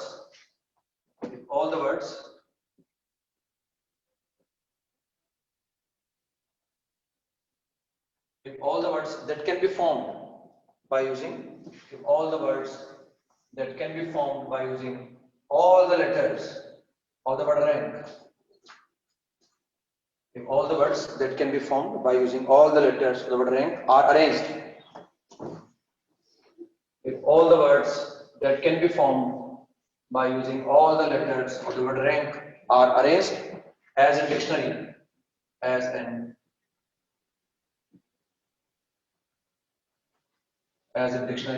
then find the position, then find the position of the word, then find the position of the word rank, then find the position of the word rank. बताओ मैं सवाल का मतलब क्या है, पहले लिख लेते हैं एक बार, फिर समझ लेंगे इसको। If all the words that can be formed by using all the letters of the word rank are arranged as in dictionary, then find the position of the word rank. Then find the position of the word rank. सवाल का मतलब क्या है समझते हैं, फिर इसको करके बताऊंगा मैं, एक सवाल में बताऊंगा फिर आप करना है इसको। तो बेसिकली हमसे कहा गया है कि जो रैंक वर्ड हमारे पास है, इस तरह के और भी सवाल करेंगे भी हम, पहले मैं इसको एक्सप्लेन कर देता हूँ आपको। हमारे पास जो वर्ड है वो रैंक है। अब रैंक वर्ड के जो लेटर है, इन सारे लेटर को मुझे लेना है, उन सारे लेटर का इस्तेमाल करते हुए जो वर्ड बनेंगे, जो ऑल पॉसिबल वर्ड बनेंगे, उन वर्ड्स को मैं डिक्शनरी के अकॉर्डिंग अरेंज करूंगा। मतलब जो ऑल पॉसिबल वर्ड बनेंगे उनमें जो वर्ड डिक्शनरी में पहले आएगा उसको पहले लिखूंगा, उसके बाद जो डिक्शनरी में आएगा उसको बाद में लिखूंगा, ऐसे डिक्शनरी के अकॉर्डिंग अरेंज करूंगा। डिक्शनरी देखना हम सबको आता है, हम जानते हैं डिक्शनरी में वो वर्ड पहले आते हैं जो ए से स्टार्ट होते हैं, उसके बाद ए वाला आता है, फिर ऐसा कोई वर्ड उसमें ट्रिपल ए आता हो शुरू में, ए आता हो तो वो ए वाला आएगा, फिर ए बी वाला आता है, ए सी वाला आता है, फिर बी से स्टार्ट होते हैं बी ए, फिर बी बी, फिर बी सी वाला आता है, लास्ट में जेड का नंबर आता है। तो जो भी वर्ड बनेंगे ऑल पॉसिबल वर्ड, उनको डिक्शनरी के अकॉर्डिंग अरेंज करना है, और डिक्शनरी के अकॉर्डिंग अरेंज करने के बाद, क्योंकि हम जानते हैं जो ऑल पॉसिबल वर्ड बनेंगे उनमें एक वर्ड रैंक भी बनेगा, क्योंकि उनको एक वर्ड रैंक भी बनेगा। तो जो ऑल पॉसिबल वर्ड आएंगे उनको डिक्शनरी के अकॉर्डिंग लिखता जाऊंगा और पता लगाऊंगा डिक्शनरी के अकॉर्डिंग लिखने पर रैंक वर्ड कौन से नंबर पर आएगा, कौन सी पोजीशन पर आएगा, ये पता लगाना है। तो इस तरह के सवालों में सबसे पहले हम क्या करते हैं, पहले ये देखते हैं हमारे पास जो वर्ड रैंक है इसमें टोटल वर्ड बना लो आप। टोटल वर्ड बनाने की जरूरत नहीं, पहला सवाल करें समझा रहा हूं मैं आपको। 4 लेटर हमारे पास है, मुझे चारों लेने, उन चारों का इस्तेमाल करते हुए कितने वर्ड बनेंगे, टोटल वर्ड जो बनेंगे 24 बनेंगे। Total words is equal to 24। 4 factorial 4 different है, उनको अरेंज कर लिए 24 बना। अब ये 24 वर्ड है, इनमें एक वर्ड रैंक भी होगा ना। अब इन 24 वर्ड्स को डिक्शनरी के अकॉर्डिंग अरेंज करना है, और हम जानते हैं 24 वर्ड्स बनेंगे, इनमें कुछ वर्ड की शुरुआत ऐसे होगी, कुछ वर्ड के स्टार्टिंग में ए आएगा। 24 जो वर्ड बनेंगे कुछ की स्टार्टिंग में ए आएगा, कुछ की स्टार्टिंग में क्या आएगा, फिर कुछ की स्टार्टिंग में एन आएगा, कुछ की स्टार्टिंग में आर आएगा। अब जो इन वर्ड्स की स्टार्टिंग में ए आएगा, इन 24 वर्ड्स में से कुछ वर्ड ऐसे बनेंगे जिनकी स्टार्टिंग में ए आएगा, जो ए से स्टार्ट होंगे, कुछ के से स्टार्ट होंगे, कुछ एन से स्टार्ट होंगे, कुछ आर से स्टार्ट होंगे। अब जो ए से स्टार्ट होंगे डिक्शनरी में वो पहले आएंगे, और जो भी ए से स्टार्ट होंगे डिक्शनरी पहले आएंगे। ए के बाद किसका नंबर आएगा, ए के बाद उनका नंबर आएगा जो के से स्टार्ट होंगे, फिर के बाद उन वर्ड्स का नंबर आएगा जो एन से स्टार्ट होंगे, फिर एन के बाद उन वर्ड्स का नंबर आएगा जो आर से स्टार्ट होंगे। और हम जानते हैं हमें ये पता लगाना है कि 24 वर्ड जो अरेंज करते हैं इनमें रैंक वाला वर्ड यहाँ आएगा जो आर से स्टार्ट होगा, तो पता लगाना पड़ेगा रैंक कौन से नंबर पर आएगा। ए से कुछ स्टार्ट होंगे, कुछ के से होंगे, कुछ एन से होंगे, आर। तो सबसे पहले टोटल वर्ड निकाल लो, यानी आंसर 24 से ज्यादा नहीं आ सकता, क्योंकि 24 वर्ड को अरेंज करना है, इन्हीं में एक रैंक होगा, आंसर 24 से ज्यादा नहीं आ सकता, 24 से कम ही आएगा। अब ये हालांकि टोटल वर्ड नहीं भी निकालोगे तो कोई दिक्कत नहीं है, इससे बस ये आइडिया लग जाएगा भाई आंसर इससे ज्यादा नहीं आ सकता। फॉर्चुनेटली ऐसा हो जाए कि 4 आंसर हो, 3 आंसर 24 से बड़े हो, एक ही आंसर 24 से कम हो, उसी को टिक कर दो, कैलकुलेट करने की जरूरत नहीं पड़ेगी। लेकिन ऐसा शायद जीवन में कभी नहीं होगा, तो 3 ऑप्शन ऐसे बनाए। मैं तो बता रहा हूँ आपको, फॉर्चुनेटली कभी ऐसा हो जाए कि भाई 3 ऑप्शन तो 24 से बड़े हैं, एक ही ऑप्शन 24 से छोटा है, तो फिर कैलकुलेट करने की जरूरत है। अब उसके बाद निकालने के बाद ये जो वर्ड है, इसमें जो लेटर है उनको अल्फाबेटिकल ऑर्डर में लिख लो आप। सबसे पहले कौन सा बड़ा लेटर आता है? ए के बाद आएगा के के बाद आएगा एन के बाद आएगा। जो भी गिवन वर्ड है उसमें आने वाले लेटर्स को अल्फाबेटिकल ऑर्डर में लिख लिया। सबसे पहले ए आएगा डिक्शनरी में, फिर के आएगा, फिर एन आएगा, फिर आएगा।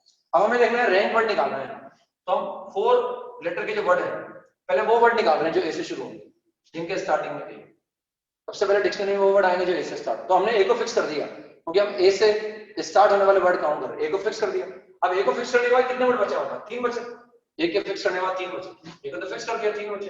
ये 3 डिफरेंट को इन 3 प्लेसेस पर अरेंज करने के नंबर हुए 3 फैक्टर 6, यानी 24 में से 6 वर्ड ऐसे बनेंगे जो ऐसे स्टार्ट होंगे, ए 6 वर्ड बनेंगे ऐसे, ये 6 वर्ड बनेंगे। हमें तो रैंक पे कंसंट्रेट करना है। उन 24 में एक वर्ड रैंक है, रैंक कौन से नंबर पर आएगा पता लगाना पड़ेगा। 24 में 6 वर्ड तो ऐसे आएगा जो ए से स्टार्ट होगा। अब ए के बाद किसका नंबर आएगा? ए के बाद नंबर आएगा डिक्शनरी में के का। अब वो वर्ड आएंगे जो के से स्टार्ट होंगे, तो के को मैंने फिक्स कर दिया। अब हम उन्हीं को काउंट कर रहे हैं जो के से स्टार्ट हो रहे हैं, के को फिक्स कर दिया। कितने बचे? 3 डिफरेंट को 3 प्लेसेस पर अरेंज करने के नंबर हुए 3 फैक्टर 6। 12 वर्ड बन चुके। अब तक 12 वर्ड बना दिया, यानी ए से बनने वाले आ गए, ए से 6 आ गए, ए 6 आ गए, के से 6 आ गए। अब के के बाद कौन सा आएगा? एन वाला आएगा। अब वो वर्ड आएंगे जो एन से स्टार्ट होंगे, तो एन को फिक्स कर दिया। अब एन को फिक्स करने के बाद कितने लेटर बचे? 3 लेटर है, 3 प्लेसेस पर अरेंज करना है, 3 फैक्टर 6 बन गए। 18 वर्ड बन चुके हैं। इनमें रैंक कहीं नहीं है ना, क्योंकि रैंक तो आर से स्टार्ट होगा, ये तो ए से स्टार्ट होने वाले, ये के से स्टार्ट होने वाले, उनको सारे काउंट कर लिए। 18 वर्ड बन चुके हैं ना, टोटल बनेंगे 24, उनमें 18 वर्ड बना चुके हैं। अब जो वर्ड बनेगा वो 19 नंबर का बनेगा, क्योंकि एन से 6 बने, एस से 6 बने, 19 नंबर का बनेगा। अब वो वर्ड आएंगे जो आर से स्टार्ट होगा, और रैंक भी कहां से स्टार्ट होगा? रैंक भी आर से स्टार्ट होगा। तो अब आर से बनने वाले हम सारे काउंट नहीं करेंगे। वैसे आर से बनने वाले कितने बनेंगे? 6 बनेंगे, तो 18 + 6 24 हो गया। या तो 6 के 6 बना के देख लो आप, लेकिन हम तरीका सीखना चाह रहे हैं, वरना 6 के 6 बना भी सकते हैं। ऐसे बना सकते हैं, आर को फिक्स कर दिया, आर के बाद क्या बचा हमारा? आर के बाद बचा हमारा ए एन के, ये बचा हमारे पास। तो एक बार ए रख दिया यार, पहले ए आएगा, फिर के आएगा, फिर एन आएगा, फिर ए आएगा, फिर एन आएगा, फिर के आएगा, फिर के आएगा, फिर ए आएगा, फिर एन आएगा, फिर के, फिर एन, फिर ए, फिर आएगा हमारे पास एन, फिर ए, फिर के, फिर आएगा एन, फिर आएगा के, फिर आएगा ए। ये आर से बनने वाले 6 हैं, लेकिन अपनी शक्ति का प्रदर्शन नहीं कर रहे। अपनी शक्ति का प्रदर्शन भी अपने को कभी कभी करना पड़ता है, अगर शक्ति हो तो, वरना कोई बात नहीं, अपन कंसेप्ट का इस्तेमाल करने की कोशिश कर रहे हैं। हमने आर से बनने वाले 6 काउंट कर लिए, ये ऐसे कैसे 6 आएंगे? आर को फिक्स कर दिया, 3 बचे ए के एन, उनको अल्फाबेटिकल ऑर्डर, पहले ए आएगा, फिर के आएगा, फिर एन आएगा। 2 में ए आ गया, 2 में के आ गया, 2 में एन आ गया। अब रैंक देख लो कौन सा है? ये तो रैंक नहीं, ये 19 नंबर का हो गया, 20 नंबर रैंक की, रैंक आ गई, रैंक की पोजीशन आ गई भाई। 18 तो बन चुके थे। अब आर से बना ले 6 बना के देखे मैंने, ये 19 नंबर का और ये 20 नंबर। लेकिन अपन शक्ति का प्रदर्शन नहीं कर रहे। 6 बनाना कोई बड़ी बात नहीं है, बहुत ज्यादा टाइम भी नहीं लगेगा, अपन 6 बना के देख सकते हैं, उनको पता लगा लो आप, वरना अपन कंसेप्ट सीख रहे हैं। कैसे भाई? हम चाह रहे हैं रैंक बढ़ा, रैंक में आर के बाद क्या आ रहा है? आर से बनने वाले सारे काउंट मत करो, मतलब आर के बाद एक लेटर बढ़ाओ। आर के बाद डिक्शनरी में क्या आएगा? ए आएगा, जो लेटर अवेलेबल है उनमें से आर के बाद ए आएगा। लेकिन रैंक में भी क्या है? रैंक में भी आ रहे हैं, तो आर ए को फिक्स कर लो। अब आर ए को फिक्स करने के बाद कितने वर्ड बचे? लेटर बचे 2, उन 2 को अरेंज कर दो, और 2 को अरेंज करने से कितने बनेंगे? 2 बनेंगे। अब आर को फिक्स कर दिया और ए को फिक्स कर दिया, 6 बनाने की जगह मैं कम बनाऊंगा ना भाई, आर ए को फिक्स कर दो। अब कितने बचे? एन और के। अब एन और के को अरेंज करूंगा, तो पहले यहाँ क्या आएगा, फिर एन आएगा, फिर यहाँ एन आएगा, फिर यहाँ के आएगा। ये तो बन गया 18, ये 19 और 20। तो रैंक की पोजीशन क्या आ गई? 20 नंबर पर आ गई। समझ में आ गया? पहले टोटल निकालो, टोटल नहीं निकालो तो कोई बात नहीं, उससे मालूम पड़ जाता है आंसर इससे कम आएगा, इससे ज्यादा नहीं आ सकता। उसके बाद जो गिवन वर्ड है उसमें लेटर है, उनको अल्फाबेटिकल ऑर्डर में अरेंज कर लो। हमें रैंक वर्ड चाहिए था, तो ए वाले सारे काउंट कर लिए, के वाले सारे काउंट कर लिए, एन वाले सारे, और आर से धीरे धीरे स्टार्ट करा और निकाल लिया। तो रैंक की पोजीशन क्या आ गई? रैंक कौन से नंबर पर आएगा? 20 नंबर पर आएगा। यानी रैंक के नीचे भी 4 वर्ड और आएंगे, इसके नीचे भी 1 2 3 4 वर्ड और आ रहे हैं हमारे पास। समझ में आया होगा मेरे साथ? शायद नेक्स्ट सवाल लिखते हैं, सेम सवाल है, सेम लैंग्वेज है, what a grade, what a grade आ गया, सेम लैंग्वेज है, बस वर्ड चेंज कर दिया हमने। If all the words that can be form by using all the letters of the word grade are arranged as in dictionary, then find the position of the word grade. कई बार position की जगह rank भी बोलते हैं ना, basically rank क्या होती है, पोजीशन ही तो होती है ना, उधर रैंक लिखा हुआ था ना, इसलिए लिखा था मैंने position of the word rank बोला था। अगर मैं बोलता हूं कि find the rank of the word rank, तो आपको बड़ा अजीब लगता है। रैंक का मतलब पोजीशन ही है, मेरी बात समझ रहे हो? कई बार ऐसे ही बोलते हैं, find the rank of the word grade या find the position of the word grade, वो एक ही बात है। रैंक का मतलब भी पोजीशन ही होती है ना, जैसे बच्चे की आईआईटी में रैंक आती है, वो बन जाता है ग्रेड, वो ग्रेड हो जाता है, पूरी दुनिया की नजर हो जाती है उसके ऊपर। आईआईटी में फर्स्ट रैंक आ गई मतलब, तो लोग बाग इंतजार करते हैं 4 साल का बच्चा आईआईटी करके आएगा और हम पकड़ लेंगे इसको। तो जैसे रैंक आएगी आप ग्रेड, आप वैसे अभी भी ग्रेड हो, ऐसी बात नहीं है ना, लेकिन रैंक आने के बाद बच्चा ग्रेड हो जाता है, वो खुद भी अपने आप को ग्रेड फील करने लग जाता है। तो सेम सवाल है, ग्रेड की पोजीशन निकालनी है, ग्रेड कौन सा नंबर पर आ गया। बिल्कुल पेशेंस रखते हुए एक सवाल सही आंसर निकालें, ताकि उससे कॉन्फिडेंस बढ़ेगा आपका।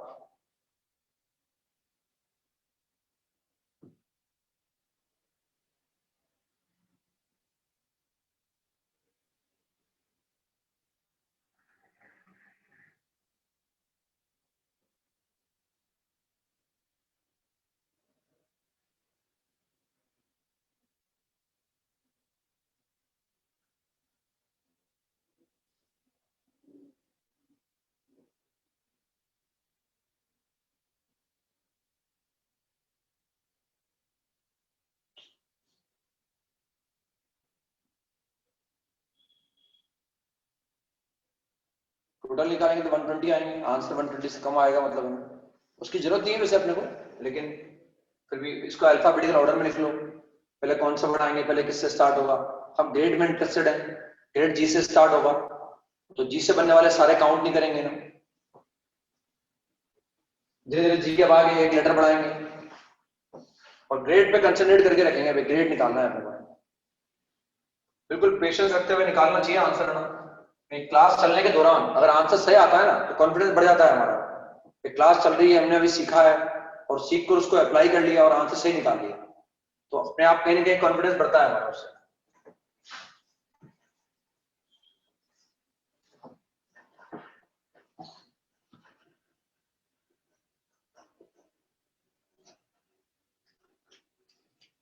Answer is 63, answer is 63, 63rd number पर आएगा ये, जो ग्रेड वर्ड आएगा वो 63rd नंबर पर आएगा। एक बार और देखें ना, अगर कोई दिक्कत आई हो आपको तो एक बार और देख सकते हैं ना। हमारे पास 5 लेटर हैं, इन 5 का मुझे यूज करना है, टोटल बनेंगे 5 फैक्टर, क्योंकि सारे डिफरेंट हैं, आंसर आ जाएगा 120। हम बाद में क्या ये सेम कंसेप्ट लगाएंगे, उस कंसेप्ट को वेट करने के बाद बताएंगे आपको, कुछ आइडेंटिकल होंगे उनको भी अरेंज करना सिखाएंगे, वहां भी इस तरह के सवाल करेंगे, तो मुझे उम्मीद है कि आप कोऑपरेट करेंगे उस वक्त ना, ये कंसेप्ट ही यूज करेंगे उस वहां पर। अब देखो यहाँ पर जो है 120 तो बनेंगे, आंसर 120 से कम आएगा। ये जो अल्फाबेटिकल ऑर्डर में लिख लो, पहले ए आएगा, ए के बाद शायद ई आएगा, ई के बाद जी आएगा, जी के बाद आर आएगा, फिर टी आएगा। हम ग्रेड में इंटरेस्टेड है, मतलब हम जी से बनने वाले वर्ड में ही ग्रेड आएगा, आर और टी की जरूरत पड़ेगी नहीं अपने को। तो पहले उन वर्ड को काउंट कर लेते हैं, और बार लेटर है 5, तो पहले हमने ए को फिक्स कर दिया। अगर मैं ए को फिक्स कर दूंगा तो 4 बच्चे चारों डिफरेंट है, उन 4 डिफरेंट को 4 प्लेसेस पर अरेंज करने के नंबर बेस 4 फैक्टर, यानी 24 वर्ड बन गए। 120 में से 120 टोटल आएंगे, उनमें से 24 वर्ड ऐसे आएंगे जिनके शुरुआत में ए होगा, और ये सब डिक्शनरी में पहले आएंगे। अब ए के बाद वो वर्ड आएंगे जिनकी स्टार्टिंग ई से होगी, क्योंकि ग्रेड ई से स्टार्ट नहीं होगा, इसलिए ई से बनने वाले भी सारे काउंट कर लें, तो जो भी वर्ड ई से बनेगा वो ग्रेड के ऊपर ही आएगा, तो ई से बनने वाले सारे काउंट कर, ई को फिक्स कर दिया। कितने बचे? 4 डिफरेंट को 4 प्लेसेस पर अरेंज करने के नंबर बेस 24 ये बन गए, 24 48 वर्ड बन चुके, मतलब 48 वर्ड्स। अब आया जी का नंबर, क्योंकि अब जी लिखा हुआ है, अब जी का वर्ड नंबर आएगा, तो जी से बनने वाले सारे काउंट, क्योंकि जी से बन भी बहुत सारे थे, 24 बन रहे, अभी 6 बने थे ना, मैंने 6 किसे बना के दिखा दिए थे आपको, 24 भी दिखा सकते हैं अपन, बनवा के ऐसी बात नहीं है, 24 के 24 बना के दिखा सकता हूं मैं आपको, लेकिन हम देख रहे हैं उसका प्रदर्शन नहीं कर रहे हैं, उसको शो नहीं कर रहे हैं जी आ। अब हमें ग्रेड चाहिए, अब ग्रेड में क्या आएगा, ग्रेड में जी आर है, तो हम देख रहे हैं जो वर्ड ग्रेड होगा उसमें जी आर आएगा, लेकिन हम जानते हैं डिक्शनरी में जी के बाद इनमें से कौन सा वर्ड आएगा? ए वाला आएगा, तो जी ये जो वर्ड होगा ना ये ग्रेड के ऊपर होगा, तो जी ए को फिक्स कर दिया, और जी ए से बनने वाले सारे काउंट कर लो, क्योंकि जो भी वर्ड जी ए से बनेगा वो ग्रेड के ऊपर ही आएगा, तो जी ए को फिक्स कर दिया हमने। अब जी को फिक्स कर दिया और ए को फिक्स कर दिया, कितने लेटर बचे? 3, उन 3 को 3 प्लेस पर अरेंज करने के नंबर 3 6 ऐसा बन गया। ये वो वर्ड है जिनकी शुरुआत में जी और ए होगा, जी ए से बनने वाला वर्ड आ गया। अब आगे 1 2 3 4 5, अब जी तो हमने पकड़ रखा है, जी के बाद पहले ए लिया, अब जी तो फिक्स कर रखा है, ए ले लिया, अब जी के बाद क्या आएगा, ई आएगा, लेकिन हमें चाहिए ग्रेड, ग्रेड में जी आ रहा है, तो जी से बनने वाले जो वर्ड होंगे ये भी ग्रेड के ऊपर ही आएंगे ना, तो जी से बनने वाले भी सारे काउंट करो, इसको फिक्स कर दिया हमने, इसको भी फिक्स कर दिया, ये जो भी वर्ड होंगे सब ग्रेड के ऊपर आएंगे। अब जी को फिक्स कर, अब कितने लेटर बचे, 3 लेटर बचे, 3 लेटर बचे और 3 प्लेसेस बचे, 3 डिफरेंट को 3 प्लेसेस पर अरेंज करने के लिए बोल रहे 3 फैक्टर, 6 वर्ड और बन गए हमारे पास।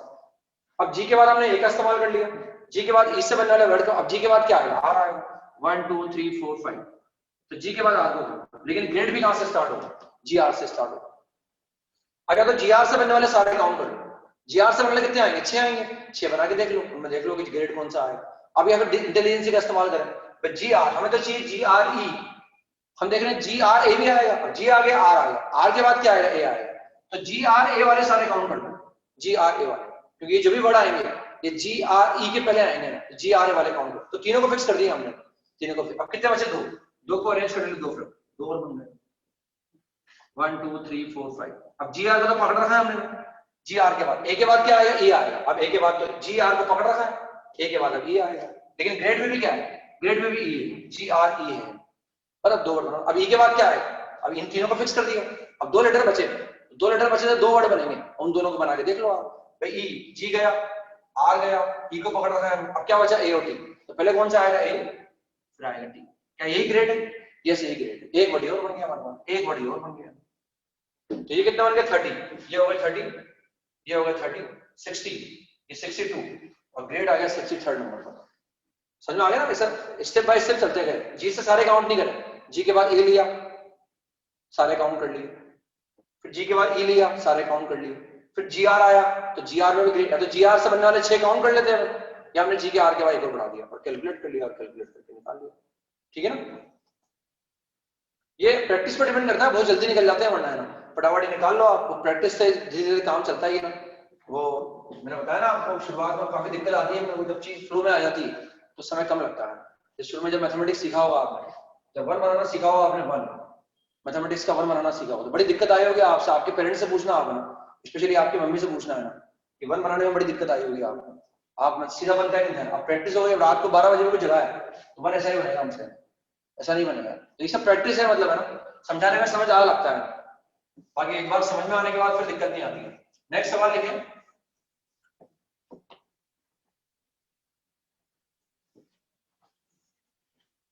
नंबर, सेम सवाल है, all the words that can be found by using all the letters of the word number are arranged in dictionary, then find the rank of the word number.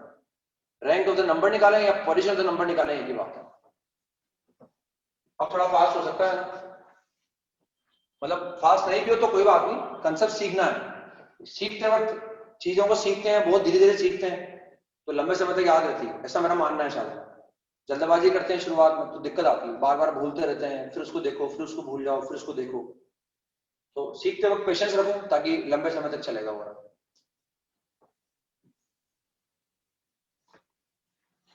Find the position of the word number, number word जो है कौन सा number पर आ रहा है, language same है सवाल की, पोजीशन यूज करें या रैंक यूज करें एक ही बात है, find the position of the word number या find the rank of the word number एक ही बात है।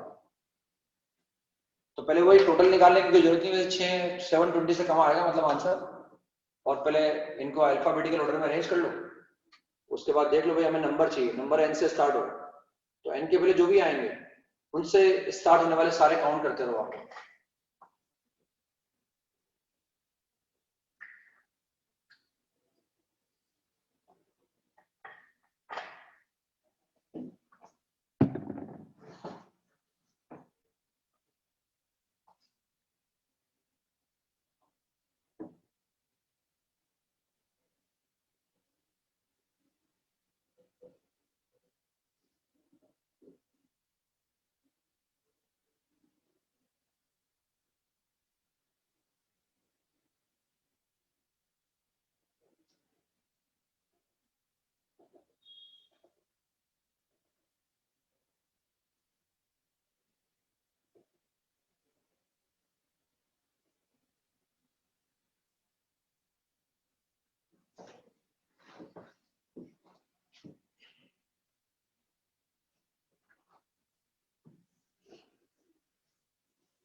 आंसर आएगा 469।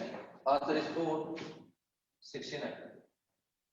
469 पोजीशन आएगी ना, इस नंबर पर आएगा। मतलब वही पहले अल्फाबेटिकल ऑर्डर में लिखते हैं। सबसे पहले बी का नंबर आएगा मेरे हिसाब से, डिक्शनरी में बी आएगा, बी के बाद ई का नंबर आएगा, ई के बाद शायद एम का नंबर आएगा, एम के बाद एन का नंबर आएगा। हालांकि एन के बाद जरूरत नहीं पड़ेगी क्योंकि उसके बाद आर का नंबर आएगा, उसके बाद यू का नंबर आएगा। 3 और 3 6 हमारे पास है। तो अभी हमें एन चाहिए, नंबर चाहिए, नंबर एन से स्टार्ट होगा। मतलब बी से स्टार्ट वाले सारे काउंट कर लेंगे, ई से जो स्टार्ट होगा सारे काउंट कर लेंगे, एम वाले सारे काउंट कर लेंगे, और एन के बाद एक एक लेटर बढ़ाते जाएंगे ना एन के बाद। तो 1 2 3 4 5 6 हमने बी को फिक्स कर दिया। कितने लेटर बचे? 5 डिफरेंट है, उनको 5 प्लेस पर अरेंज करेंगे नंबर बेस 5 फैक्टर 120। ऐसे ई से भी कितने बनेंगे? ई से भी 120 बनेंगे। ई को फिक्स कर दूंगा, बचेंगे 5 डिफरेंट को 5 प्लेस पर अरेंज करने के नंबर बेस। इसे एम से भी निकाल लेंगे 1 2 3 4 5 6। अब एम से स्टार्ट कर दिया तो कितने बचे? 5 डिफरेंट को 5 प्लेस पर अरेंज करने के नंबर। 360 बन चुके अब तक है ना ये सारे काउंट, सब ये नंबर के ऊपर होंगे 1 2 3 4 5 6। अब एन से स्टार्ट होगा तो नंबर भी है ना, तो एन से स्टार्ट होंगे 120 बनेंगे। 120 बना के देखो बहुत टाइम लगेगा। एन के बाद आगे बढ़ाते हैं, हमें नंबर चाहिए। एन के बाद यू आ रहा है हमारे पास, हम देख रहे हैं एन के बाद डिक्शनरी में क्या आएगा? बी आएगा। तो एन बी वाले सारे काउंट कर लेंगे, एन बी वाले, एन ई वाले सारे काउंट कर लेंगे, एन एम वाले सारे काउंट कर लेंगे, और एन आर वाले सारे काउंट कर लेंगे। उसके बाद एन यू का नंबर आएगा। तो पहले एन बी वाले काउंट कर लिए, एन बी वाले, फिर एन के बाद एक लेटर बढ़ा दिया हमने। कितने बचे? 4 को अरेंज कर दिया 4 फैक्टर्स, कितना आ गया? 24। अब ध्यान से देखो, अगर एन बी वाले से, अगर एन बी से 24 बने ना, एन बी से 24, तो अगर मैं बी के बाद क्या आएगा? बी के बाद ई आएगा। एन ई से भी कितने बनेंगे? 24। एन एम से भी कितने बनेंगे? 24। और एन आर से भी कितने बनेंगे? 24। तो चाहो तो इसी को 24 को 4 से मल्टीप्लाई कर दो आप, वरना बार बार लिख लो, कोई बात नहीं है। हमें तो एन यू चाहिए ना भाई, तो एन ई वाला एन बी वाले काउंट कर लिए 1 2 3 4 5 6। एन के बाद हमने बी के बाद ई ले लिया 24। उसके बाद एन एम ले लिया 1 2 3 4 5 6। एन एम ले लिया, कितने बनेंगे? 24। हम चाहे डायरेक्ट 4 से मल्टीप्लाई कर सकते हैं भाई, 24 24 24 24 26 96 बन जाएंगे। ये अलग अलग बना के दिखा दी। एन के बाद ले लिया हमने एन, एम के बाद ले लिया एम आर, 4 फैक्टोरियल 24 बन गए। अब हमने एन के बाद बी भी ले लिया, ई ले लिया, एम ले लिया, आर ले लिया। अब यू का नंबर आएगा, तो 1 2 3 4 5 6, एन के बाद यू ले लिया। अब हम देख रहे हैं भाई नंबर में भी एन यू है ना, तो एन यू वाले तो सारे काउंट कर लेगा। तो भाई 3 2 को फिक्स कर दिया, बचे 4, 24 बनेंगे। 24 बना के देखो, या हम देख रहे हैं एन के बाद हमें चाहिए एन यू एम, ठीक है। हम देख रहे हैं एन यू के बाद डिक्शनरी में क्या आएगा? बी आएगा, डिक्शनरी में बी आएगा। एन यू बी पहले आएगा, एन यू एम तो बाद में आएगा। N U B, N U B के एन यू बी के बाद क्या आएगा? एन यू बी के बाद एन यू ई, फिर एन यू, हमने बी ले लिया, ई ले लिया, और इसके बाद क्या आएगा? एन यू के बाद फिर आ जाएगा हमारे पास एम आ जाएगा, और हमें एम ही चाहिए ना। ये दोनों काउंट कर लो, एन यू बी वाले काउंट कर लो, एन यू बी वाले काउंट कर लो। इन तीनों को फिक्स कर दिया हमने, 3 बचे, 3 फैक्टर 6। इन तीनों को फिक्स कर दिया, 3 फैक्टर 6। अब हमें एन यू के बाद बी ले लिया, एन यू के बाद बी ले चुके, ई ले चुके। अब एम का नंबर आएगा, लेकिन नंबर में भी क्या है? एम ही है ना, एन यू एम का नंबर। सारे काउंट मत करो, अब इसके बाद एक बढ़ा दो। अब इसके बाद एक बढ़ाओगे तो क्या मेरे पास समझ आ रही है ना? तो एन यू एम से सारे काउंट कर लो, 6 बनेंगे। 6 में देख लो नंबर कौन से नंबर पर आएगा। हम चाहते हैं एन यू ई के बाद एन यू एम ही आएगा। अब एन ले लिया, यू ले लिया, एम को फिक्स कर दिया, ये एन यू एम तो आ गया। अब डिक्शनरी में एन यू एम के बाद क्या आएगा? जो लेटर हमारे पास है डिक्शनरी में क्या आएगा? बी आएगा। ये तो एन यू एम से सारे काउंट कर लो, 6 बनेंगे। 6 में देख लो नंबर कहाँ आएगा, वरना इसके बाद एक और बढ़ा दो, बी, एक और बढ़ा दिया। ये एन यू एम बी को फिक्स कर दिया मैंने। अब कितने लेटर बचे? 2 से कितने नंबर बनेंगे? 2 बनेंगे, दोनों को बना के देख लो। अब बी भी फिक्स कर दिया मैंने। अब क्या बचा? E R. तो पहले ई आएगा, फिर आर आएगा, बस नेक्स्ट ये बन जाएगा, नेक्स्ट ये बन जाएगा हमारे पास। मेरी बात समझ आ गई? नेक्स्ट ये बन जाएगा, और नेक्स्ट ये बन के कैलकुलेट करने के लिए एन यू तक निकाल लिया। अब ई के बाद तो एम का नंबर आया, लेकिन लगा भाई नंबर में भी एन यू एम आ रहा है, तो एन यू या तो हम एन यू एम से बनने वाले सारे काउंट करते, उनमें देखते हुए 6 में कौन सा नंबर पर आया, या एन यू के बाद एक बढ़ा दिया हमने, एन यू एम के बाद बी बढ़ा दिया, ये बी बढ़ाने के बाद लगा भाई नंबर में भी एन यू एम बी है, कोई बात नहीं, 2 बचे, दोनों बना के देखो। तो ई और आर में पहले ई आएगा, बाद में आर आएगा, तो ये नंबर बन गया, ये एक नंबर आ। बस इनको ऐड कर लो, ऐड करके निकाल सकते हैं। 360 तो ये बन जाएंगे, 360 के हो जाएंगे, फिर 30 हो जाएगा, ये भी 30 हो जाएगा, और ये कितना आ जाएगा 6, और कैलकुलेट करके निकालेंगे तो 369 आ जाएगा मेरे साथ। Answer will come out to be 469। Next सवाल लिखिए ना, एक सवाल और लिखेंगे। If all the words that can be formed by, if all the words that इसकी लैंग्वेज लिख लो, if all the words that can be formed, 469 नहीं आ रहा है ना आंसर, आंसर इज 469। 360 तो वो आ गया था, उसके बाद 30 और 30 60 आ गया, ये 30 हो जाएगा, ये 30 हो जाएगा, उसके बाद कितना बचा, ये 2 और बचे, 48 और 9, 49, 469, आंसर इज 469। टोटल ये आ गया 469। देखिए, if all the words that can be formed by, if all the words that can be formed by using all the letters of the word kite, if all the words that can be formed by using all the letters of the word kite are arranged as in dictionary, are arranged as in dictionary, if all the words that can be formed by using all the letters of the word kite are arranged as in dictionary, then find the 16th word। यानी कई बार तो word देते हैं, उस word की rank पूछते हैं, वो वर्ड की बड़ी, या कई बार ऐसे पूछते हैं ना कि जो भी वर्ड यहां से बनेंगे उनको डिक्शनरी के अकॉर्डिंग अरेंज करेंगे, और डिक्शनरी के अकॉर्डिंग अरेंज करा तो 16th नंबर पर जो वर्ड आएगा वो बताना है आपको, 16 नंबर। यानी इसमें आप काउंट करते रहना पड़ेगा आपको। पहले टारगेट नंबर था हमारा, जो भी नंबर दिया हुआ होता था उस नंबर को बनाते थे, उसके बाद काउंट करते थे। अब पहले काउंटिंग स्टार्ट करनी पड़ी, भाई इतने बन गए, अब इतने बन गए, अब 16 नंबर पर ही बनेगा। तो 16th नंबर का वर्ड बताना है आपको। टोटल बनेंगे 24 को अरेंज करेंगे, 16 नंबर पर कौन सा वर्ड आएगा, चाहे उसका मतलब निकलता हो या नहीं निकलता हो, बताना है 16 नंबर पर कौन सा आएगा। अब हमें स्टार्टिंग से ऐड करना पड़ेगा। पहले वो नंबर जब बनता था तब काउंट करना स्टार्ट करते थे, भाई ग्रेड आ गया, गिन लो कितने नंबर पर आया, रैंक आया तो भाई गिन लो कितने नंबर पर आया। अब हमें शुरू से काउंट करते रहना पड़ेगा, 16 नंबर पर कौन सा वर्ड आएगा ये पता लगाना है आपको। Find the 16th word, 16।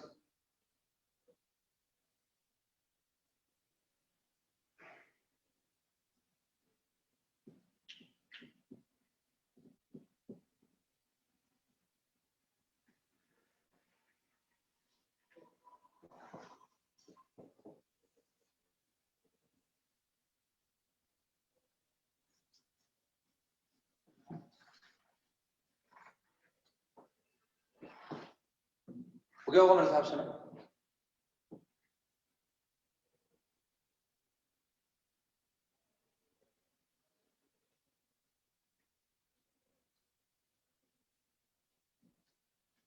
तो 16 नंबर पर जो है वो बस काइट ही आ जाएगा, ये काइट आएगा। ऐसा नहीं कि 16 जो नंबर पूछते हैं उसी पर वही वर्ड आ जाता है, ऐसा नहीं है ना, ये लॉजिक नहीं है कोई ना। भाई अब जिस नंबर पर पूछेंगे तो वो गिवन वर्ड ही आ जाएगा। ठीक है, वो इंटरेस्टिंग था इसलिए आ गया, पहला सवाल करा था हमने, इससे निकाल लिया। तो कोई बात नहीं, अभी जो अल्फाबेटिकल ऑर्डर में अरेंज कर लो। सबसे पहले ई का नंबर आएगा मेरे हिसाब से, ई के बाद आई का नंबर आएगा, आई के बाद के का नंबर आएगा, के बाद टी का नंबर आएगा। अब वर्ड बनाते भी रहेंगे और काउंट भी करते रहेंगे। तो 1 2 3 4 सबसे पहले वो वर्ड आएंगे जो ई से स्टार्ट होंगे, सबसे पहले वो वर्ड आएंगे जो ई से स्टार्ट होंगे। अब ई से बनने वाले सारे काउंट करें हमने, तो कितने बचे, 3 को अरेंज करने के नंबर में 3, 6 वर्ड बन चुके हैं ना। हमें 16 नंबर का वर्ड निकालना है, काउंट करते रहना पड़ेगा बार बार, 1 2 3 4। अब ई के बाद नंबर आएगा आई का। अब अगर मैं आई को फिक्स कर दूंगा तो 3 बचेंगे, 3 से वापस कितने बनेंगे, 6, 12 पर आ जाएंगे। कोई बात नहीं, सारे काउंट पढ़ लो, मतलब 3 फैक्टोरियल 12 वर्ड बन चुके हैं ना, अब तक 12 बन चुके हैं, 12 वर्ड बन चुके हैं अब तक, 1 2 3 4। अब आई के बाद नंबर आएगा के का, यानी ये तो कंफर्म हो गया, जो 16 नंबर का वर्ड आएगा वो के से स्टार्ट होगा, 16 नंबर का वर्ड के से स्टार्ट होगा।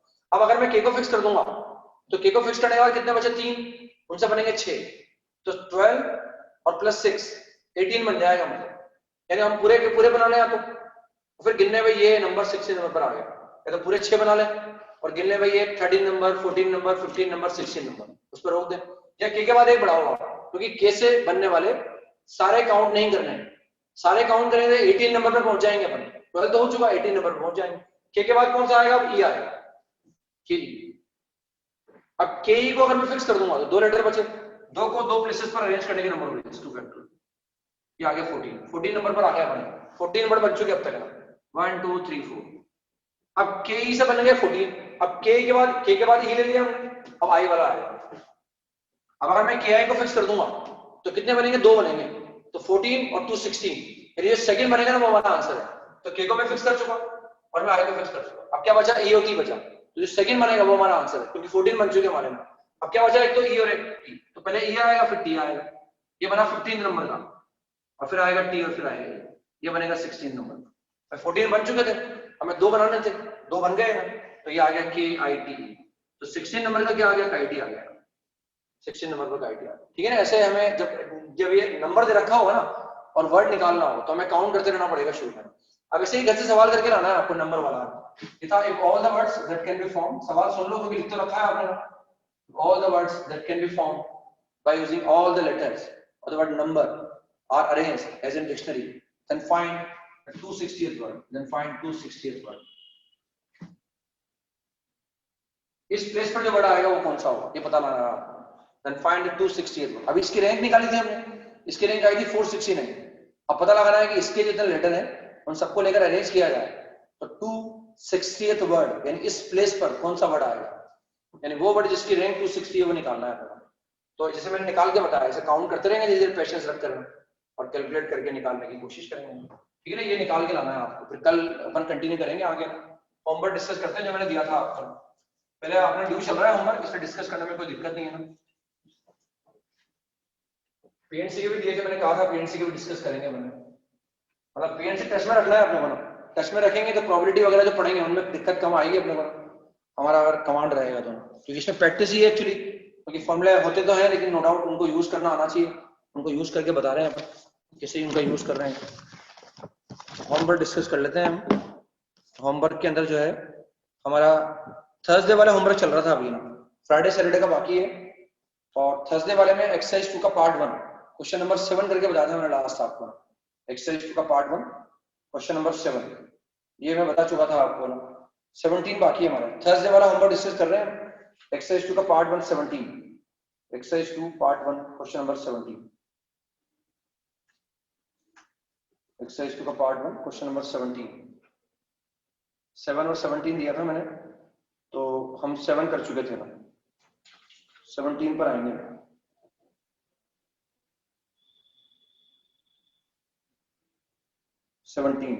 तो 17 तो हो गया होगा, वो n की जगह r की जगह n-r रख देंगे, वो दिया हुआ ही आपको सम a n के बराबर है और वो n को हो गया होगा मेरे हिसाब से। मैंने 3 सवाल कराए थे इस तरह के ना, तो कोई दिक्कत नहीं आएगी। r को रिप्लेस कर देंगे n-r से, कैलकुलेट कर लेंगे ना। उसके बाद आगे कॉम्प्रिहेंशन नंबर 3 पर हम, ये थर्सडे वाले होमवर्क की बात कर रहा हूँ। कॉम्प्रिहेंशन नंबर 3, तो कॉम्प्रिहेंशन नंबर 3 में अगर आपने मैंने समझाया था वो 3-4 सवाल मैंने कराए भी थे क्लास में आपको ना। तो कॉम्प्रिहेंशन नंबर 3 के अंदर क्वेश्चन नंबर 1 में कोई दिक्कत नहीं आई होगी शायद आपको ना, वो उन्होंने लिखा भी रखा है, लेकिन मेरे हिसाब से अगर मैं एक्सप्लेन नहीं करता आपको तो ये कॉम्प्रिहेंशन पढ़ के समझने में दिक्कत आती है अपने को। तो वैसे कॉम्प्रिहेंशन देने का पर्पज ये होता है बच्चा समझेगा इससे, लेकिन मुझे लगा भाई टाइम लगेगा समझाने में मुझे भी, आप पढ़ोगे तो, इसलिए मैंने एक्सप्लेन कर दिया उसको। तो फर्स्ट वाले में कोई दिक्कत नहीं आई होगी, वो आई की जगह पी यूज कर रखा है इन्होंने, और एफ उसका जो है वो प्रॉपर फ्रैक्शन है, मतलब फ्रैक्शनल पार्ट है मतलब उसका। और हमें तो रखा है find the value of this, तो बेसिकली वो माइनस साइन लगाते हैं अपन बीच में, वो एफ डैश आता है और हम जानते हैं एफ डैश की वैल्यू एफ आती है या 1 माइनस एफ आती है, डिपेंडिंग अपॉन कि हम ऐड कर रहे हैं सेपरेट कर रहे हैं। तो यहाँ जो n है ना वो हमें n के बारे में पता नहीं है। मैंने बोला भी था सवाल करवाते वक्त कि अगर n के बारे में जानकारी नहीं होगी तो जो फर्स्ट टर्म आएगी वो ऐसे आएगी 3√3 + 5 लिखा हुआ शायद 3√3 + 5 होल पावर है। उन्होंने बोल रखा है p + f, p integral part बोल रखा है, f फ्रैक्शनल पार्ट, फिर वो इसकी बात करना चाहते हैं मुझे 3√3 - 5। तो फर्स्ट स्टेप तो उन्होंने पूरी कर रखी है। सेकंड स्टेप में क्या करते हैं हम जानते हैं ये फ्रैक्शन में आएगा डेसिमल में, और कोई भी नेचुरल नंबर है तो इसको मान लेते हैं अपन f डैश। ये इक्वेशन नंबर 1 है और ये इक्वेशन नंबर 2 है। अब डिपेंड करता है f डैश की वैल्यू, ये तो 1 माइनस f आती है अगर ऐड करते हैं तो, या फिर f के बराबर आती है, दोनों ही ऑप्शन में हमारे पास है। तो वो ऑप्शन में लिखा हुआ भी है ऑड है इवन, क्योंकि हम जानते हैं इनको ऐड करें या सब्ट्रैक्ट करें, ये इस बात पर डिपेंड करेगा कि इवन है कि ऑड है। क्योंकि इसका जो फर्स्ट टर्म आएगा इसका फर्स्ट टर्म आएगा 3√3 होल पावर है, इसका फर्स्ट टर्म ही आएगा, इसका फर्स्ट टर्म भी ये आएगा। तो अगर ये इवन हो गया तो ये रेशनल नंबर बन जाएगा। तो अगर n इवन हुआ, अगर n इवन, आपको याद आ रहा होगा मैंने समझाया था ऐसा, अगर n इवन होगा तो ये टर्म बचनी चाहिए, बचेगी कैसे, इनको ऐड करने से बचेगी। तो अगर n इवन होगा तो इनको ऐड करूंगा तो f + f डैश आएगा, उसकी वैल्यू 1 होगी तो एफ डैश आ जाएगा 1 माइनस एफ। और अगर एन ऑड होगा ये इर्रेशनल आएगा, फर्स्ट सम इर्रेशनल, इसको हटाना पड़ेगा और फर्स्ट सम को हटाने के दोनों को माइनस करना पड़ेगा तभी जाके फर्स्ट सम कटेगी। और जैसे ही मैं माइनस करूंगा तो आएगा एफ माइनस एफ डैश और उसकी एक्सेप्टेबल इंटीग्रल वैल्यू क्या आती है 0 आती है, तो उससे एफ डैश बराबर क्या आ जाएगा एफ आ जाएगा। तो एफ डैश 1 माइनस एफ भी आ सकता है और ये एफ डैश एफ के बराबर भी आ सकता है। अगर एन इवन है तो 1 माइनस एफ आएगा और नहीं तो फिर एफ के बराबर आ जाएगा। सेकंड में आते हैं, सेकंड में भी कोई दिक्कत नहीं आई होगी आपको ना, मैंने सब बता रखा है आपको निकाल के। आई प्लस एफ है, बड़ा नंबर 9 ही है, माइनस साइन लगा देंगे, दोनों को जोड़ देंगे ना, जोड़ना ही पड़ेगा क्योंकि 9 to the power n first term आएगा, उससे 1 plus I plus F into 1 minus F की वैल्यू को पूछा है उन्होंने, वो निकाल लिया। आई भी पता लगा सकते हैं कि आई इंटीग्रल पार्ट फ्रैक्शनल पार्ट क्या आएगा, निकाल लिया होगा, मैंने सवाल कराया था। थर्ड वाले पर आते हैं। थर्ड वाले में लिखा हुआ है the integer just above this is for all n belongs to n is divisible by, ऐसे लिखा हुआ है, मतलब नंबर लिखा हुआ है √3 + 1 4 पावर 2 है। और पता है इससे जिस बड़ा इंटीजर मैंने मतलब मान लो मैंने ये मान लिया कि भाई ये i प्लस है, एक तो हमने सीखा था भाई ग्रेटेस्ट इंटीजर निकालना हो ना कहीं, जो भी बड़ा हमारे सामने आती है इसको समझाने में टाइम लगता है, उनको याद रखना आपकी जिम्मेदारी है देखना। हमने एक सीखा था भाई ग्रेटेस्ट इंटीजर लेस देन और इक्वल टू, कोई भी नंबर दिया हो उसके बराबर या उससे जिस बड़ा इंटीजर निकालना हो, greatest integer is less than और इक्वल टू गिवन नंबर, उसका मतलब क्या होता है उस नंबर का इंटीग्रल पार्ट ही होता है।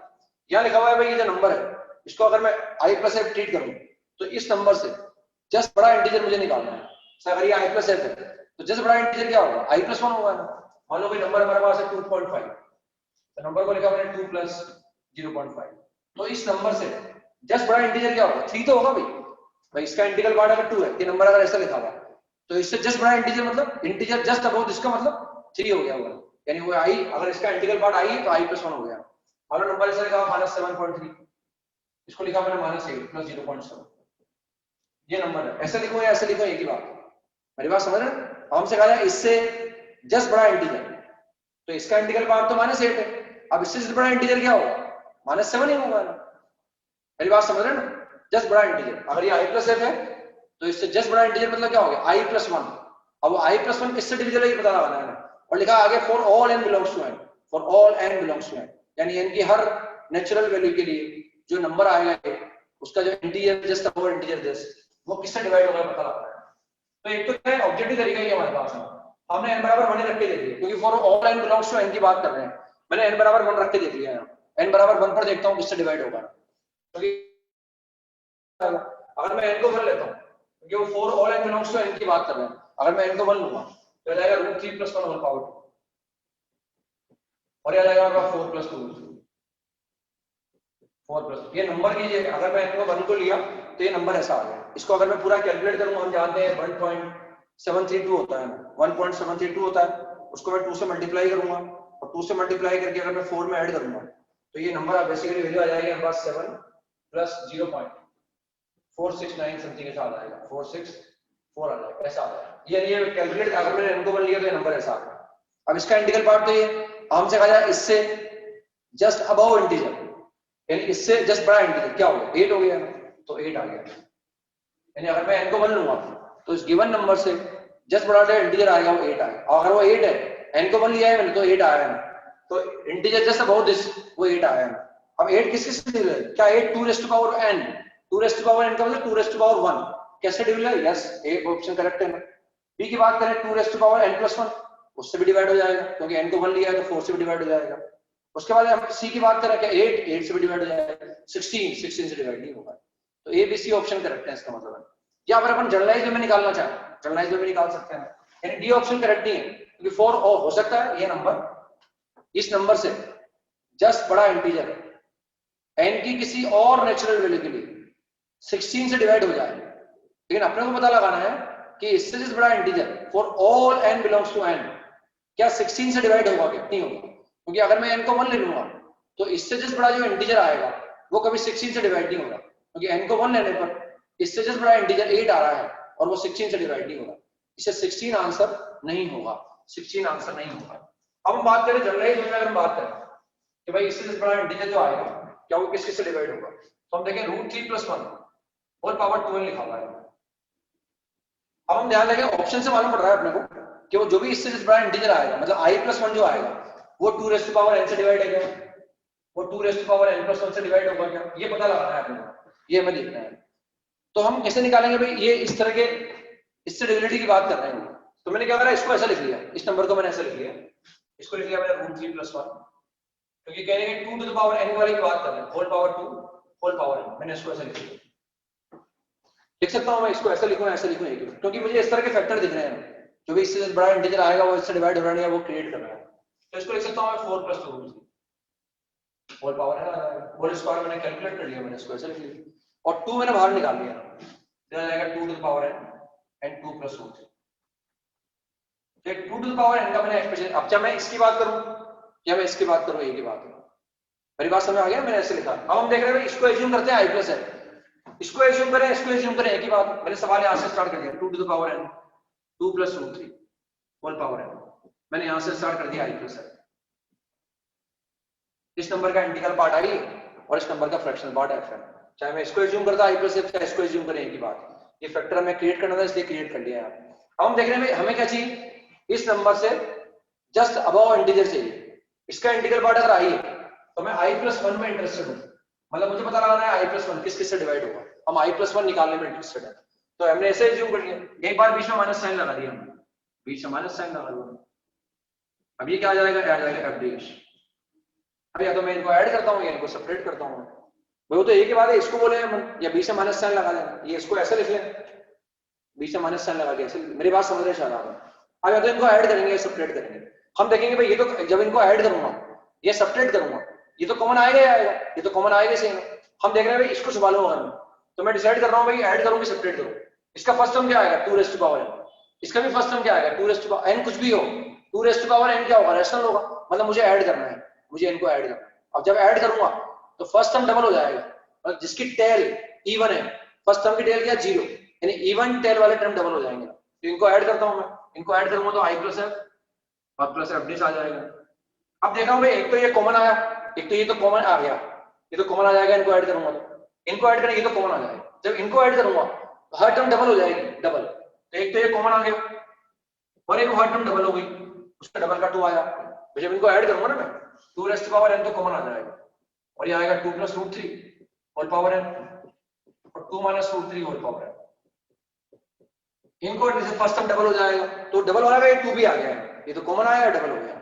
अब देख रहे हैं फर्स्ट टर्म बचेगी एक तो हमारे पास, तो फर्स्ट टर्म आएगा nc0 * 2 raise to power n √3 whole power 0 √3 whole power 0, second term तो कट जाएगी, सेकंड टर्म आएगी nc1 कट जाएगी, एक में पॉजिटिव, फिर आएगा nc2, इनका डिफरेंस आ जाएगा 2 पर और √3 पर आ जाएगा होल पावर, लास्ट टर्म को मेंशन नहीं कर सकते, n के बारे में पता नहीं, ऐसा आ गया।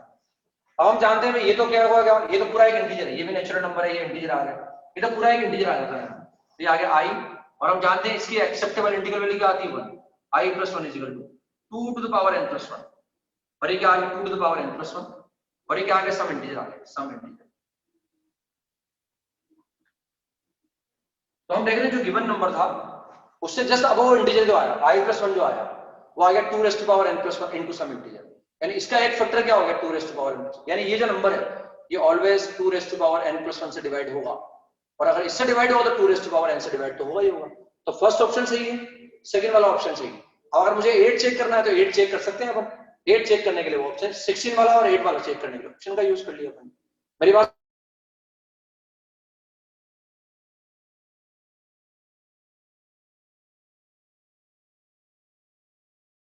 इसके बाद हम सैटरडे वाले होमवर्क पर आ गए ना, फ्राइडे वाले होमवर्क पर आया बना, तो एक्सरसाइज 2 का पार्ट 1 क्वेश्चन नंबर 21, एक्सरसाइज 2 का पार्ट 1 क्वेश्चन नंबर 21,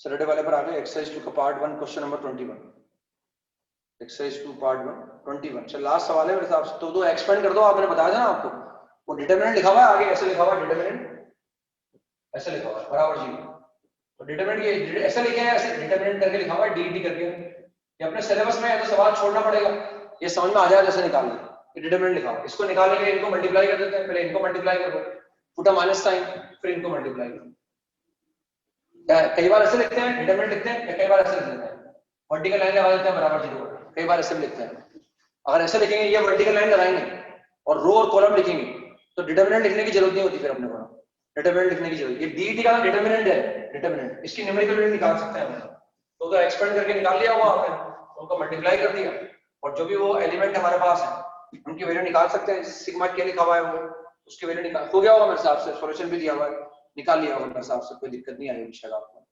उसके बाद आ गया अपन एक्सरसाइज 2 का पार्ट 2 क्वेश्चन नंबर 9। एक्सरसाइज 2 का पार्ट 2 क्वेश्चन नंबर 9 में देखते हैं ना। तो 9 में हमें क्या इसका फ्रैक्शनल पार्ट निकालना है, इस नंबर का फ्रैक्शनल पार्ट निकालना है। इस तरह का सवाल जी में भी आया हुआ था, अपनी शीट में था पहले, फिर वो शायद एक्सरसाइज 3 वगैरह में मिलेगा आपको कहीं ना कहीं। तो ये 3⁻1001 लिखा हुआ है और अपॉन लिखा हुआ है नीचे 82। इसका मुझे फ्रैक्शनल पार्ट निकालना है और दे रखा है कि फ्रैक्शनल पार्ट 1/λ है, तो लैम्डा कैलकुलेट करना है। तो सिंपल सा हमें फ्रैक्शनल पार्ट का मतलब बताइए, ये ब्रैकेट फ्रैक्शन लिखा हुआ भी है, this is representing the fractional part, मैंने बताया भी था आपको ना, ये ब्रैकेट रिप्रेजेंट कर रहा है। तो हमें इस नंबर का फ्रैक्शनल पार्ट निकालने का मतलब है कि किसी भी नंबर का फ्रैक्शनल पार्ट निकालना हो, उसका इंटीग्रल पार्ट अलग कर दो और फ्रैक्शनल पार्ट को अलग कर दो। फ्रैक्शनल पार्ट हमेशा नॉन नेगेटिव होता है।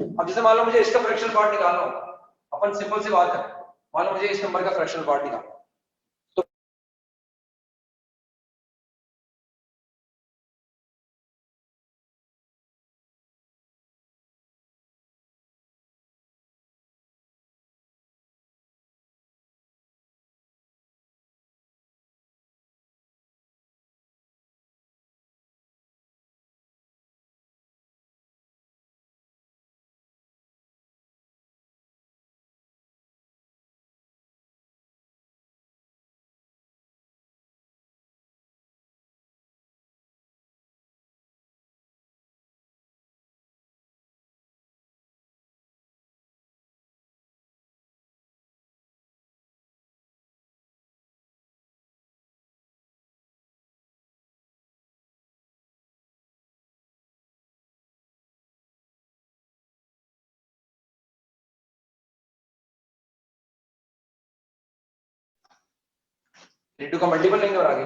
तो 82 का मल्टीपल लाने की कोशिश करें। अब 82 का मल्टीपल कैसे आएगा, हम देख रहे हैं 82 का मल्टीपल लाने के लिए या 3 रेज़ टू पावर समथिंग है, तो 81 क्रिएट कर लो।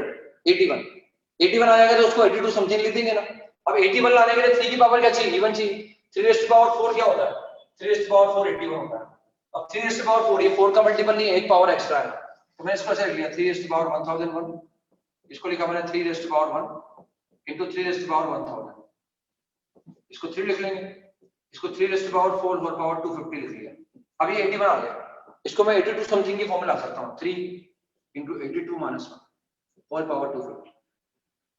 अब अगर मैं इसको एक्सपेंड करूंगा तो हर टर्म के अंदर क्या आएगा, 82 आएगा, लास्ट टर्म ये आएगा 82, लास्ट टर्म क्या आएगा +1, क्योंकि पावर इवन है हमारे पास, क्या जाएगा 3 into 82k और +1। इसको एक्सपेंड करने पर यार, इसको एक्सपेंड करने पर ऐसा आ जाएगा, यानी ये जो नंबर है इसको मैं ऐसे लिख सकता हूँ, this is 3 into 82 into k और +3। न्यूमरेटर को इस फॉर्म में लेके आ गए ना, और अगर न्यूमरेटर को इस फॉर्म में लेके आ गए तो नीचे 82 लिखा हुआ है हमारे पास, पर हम इसका फ्रैक्शनल पार्ट निकाल सकते हैं।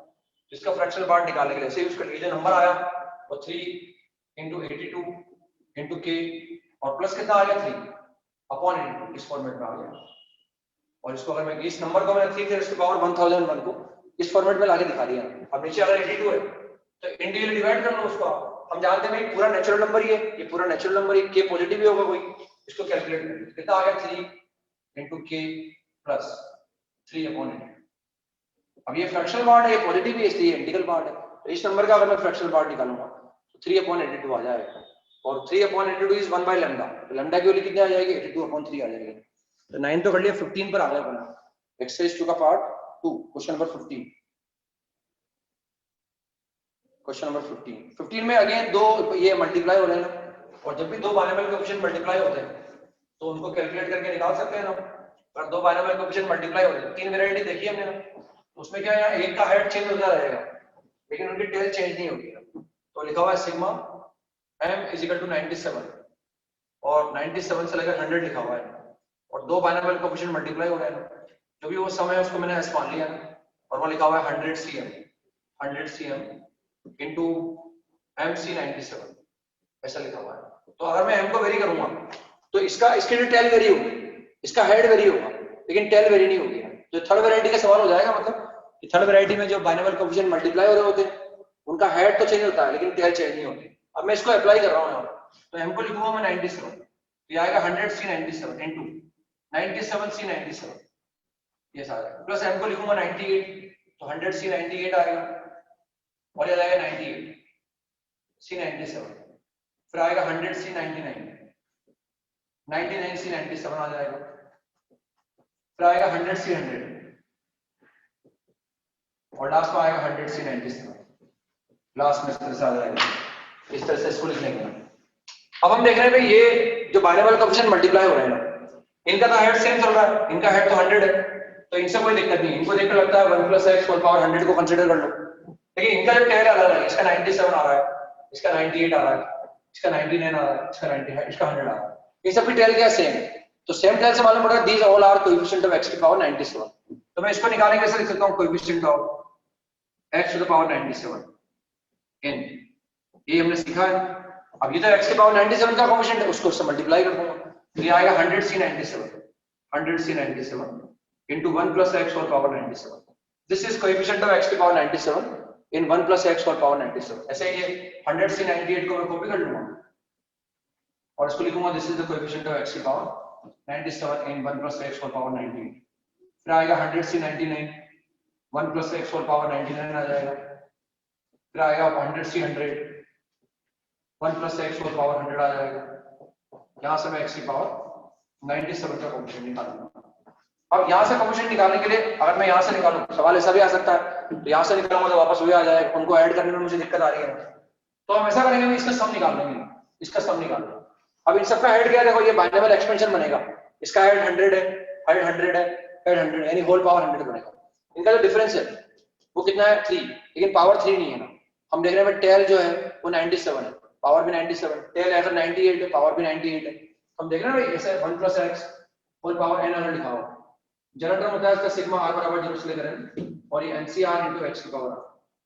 हम देख रहे हैं भाई इसका एक्सपेंशन ऐसे लिख सकते हैं, इसको ध्यान से देखें, ncr जो टेल है वो पावर अगर x पर है, इसका मतलब, और जो इनका डिफरेंस है वो पावर 1 पर है, यानी x तो 1 बन गया और a बराबर क्या बन गया, x बन गया, यानी इस फॉर्मेट में बनेगा ना। हम देख रहे हैं इनका डिफरेंस तो कितना आ रहा है 1 पर आ रहा है, तो टेल आ रही है 97 पर आ रही है, यानी x बराबर क्या बनेगा, ये 1 प्लस इसकी फॉर्मेट में बनेगा एक्सपेंशन, तो उसको लिख सकते हैं 1 + x, x को लिख रहे हैं 1 + x होल पावर 100।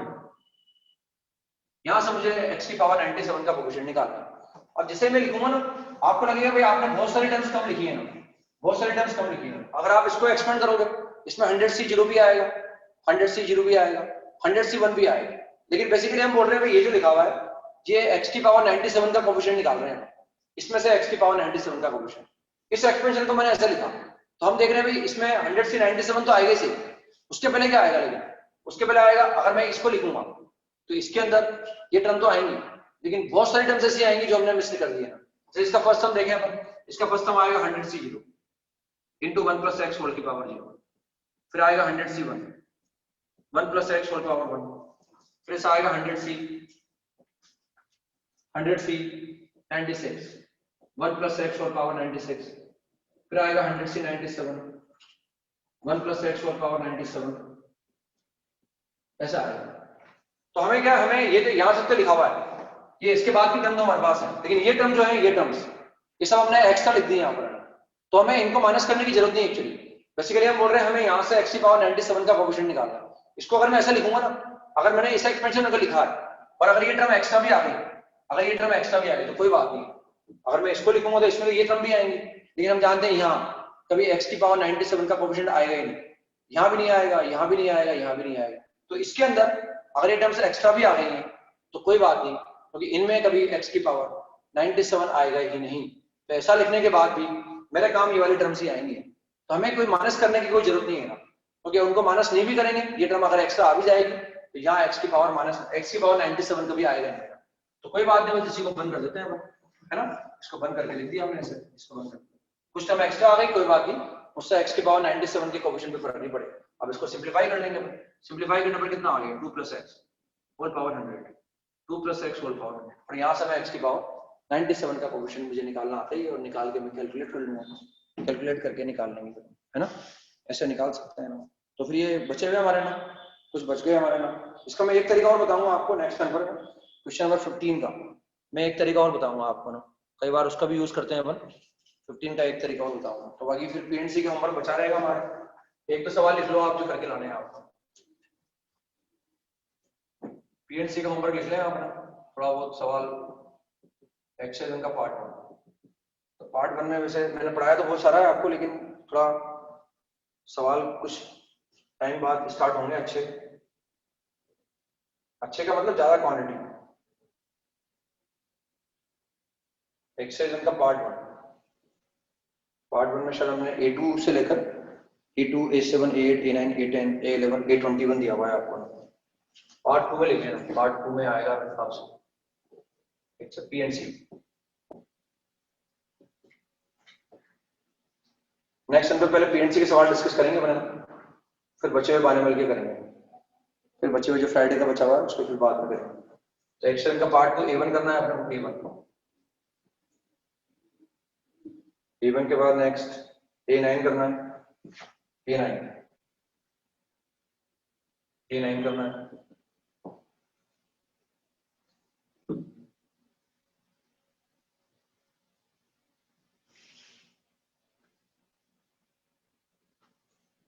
ये करना है, हल्का करना बस, बाकी फिर जो है डीबीबी कर लेना है। डीबीबी नंबर P12 करना है, ये करके लाना है।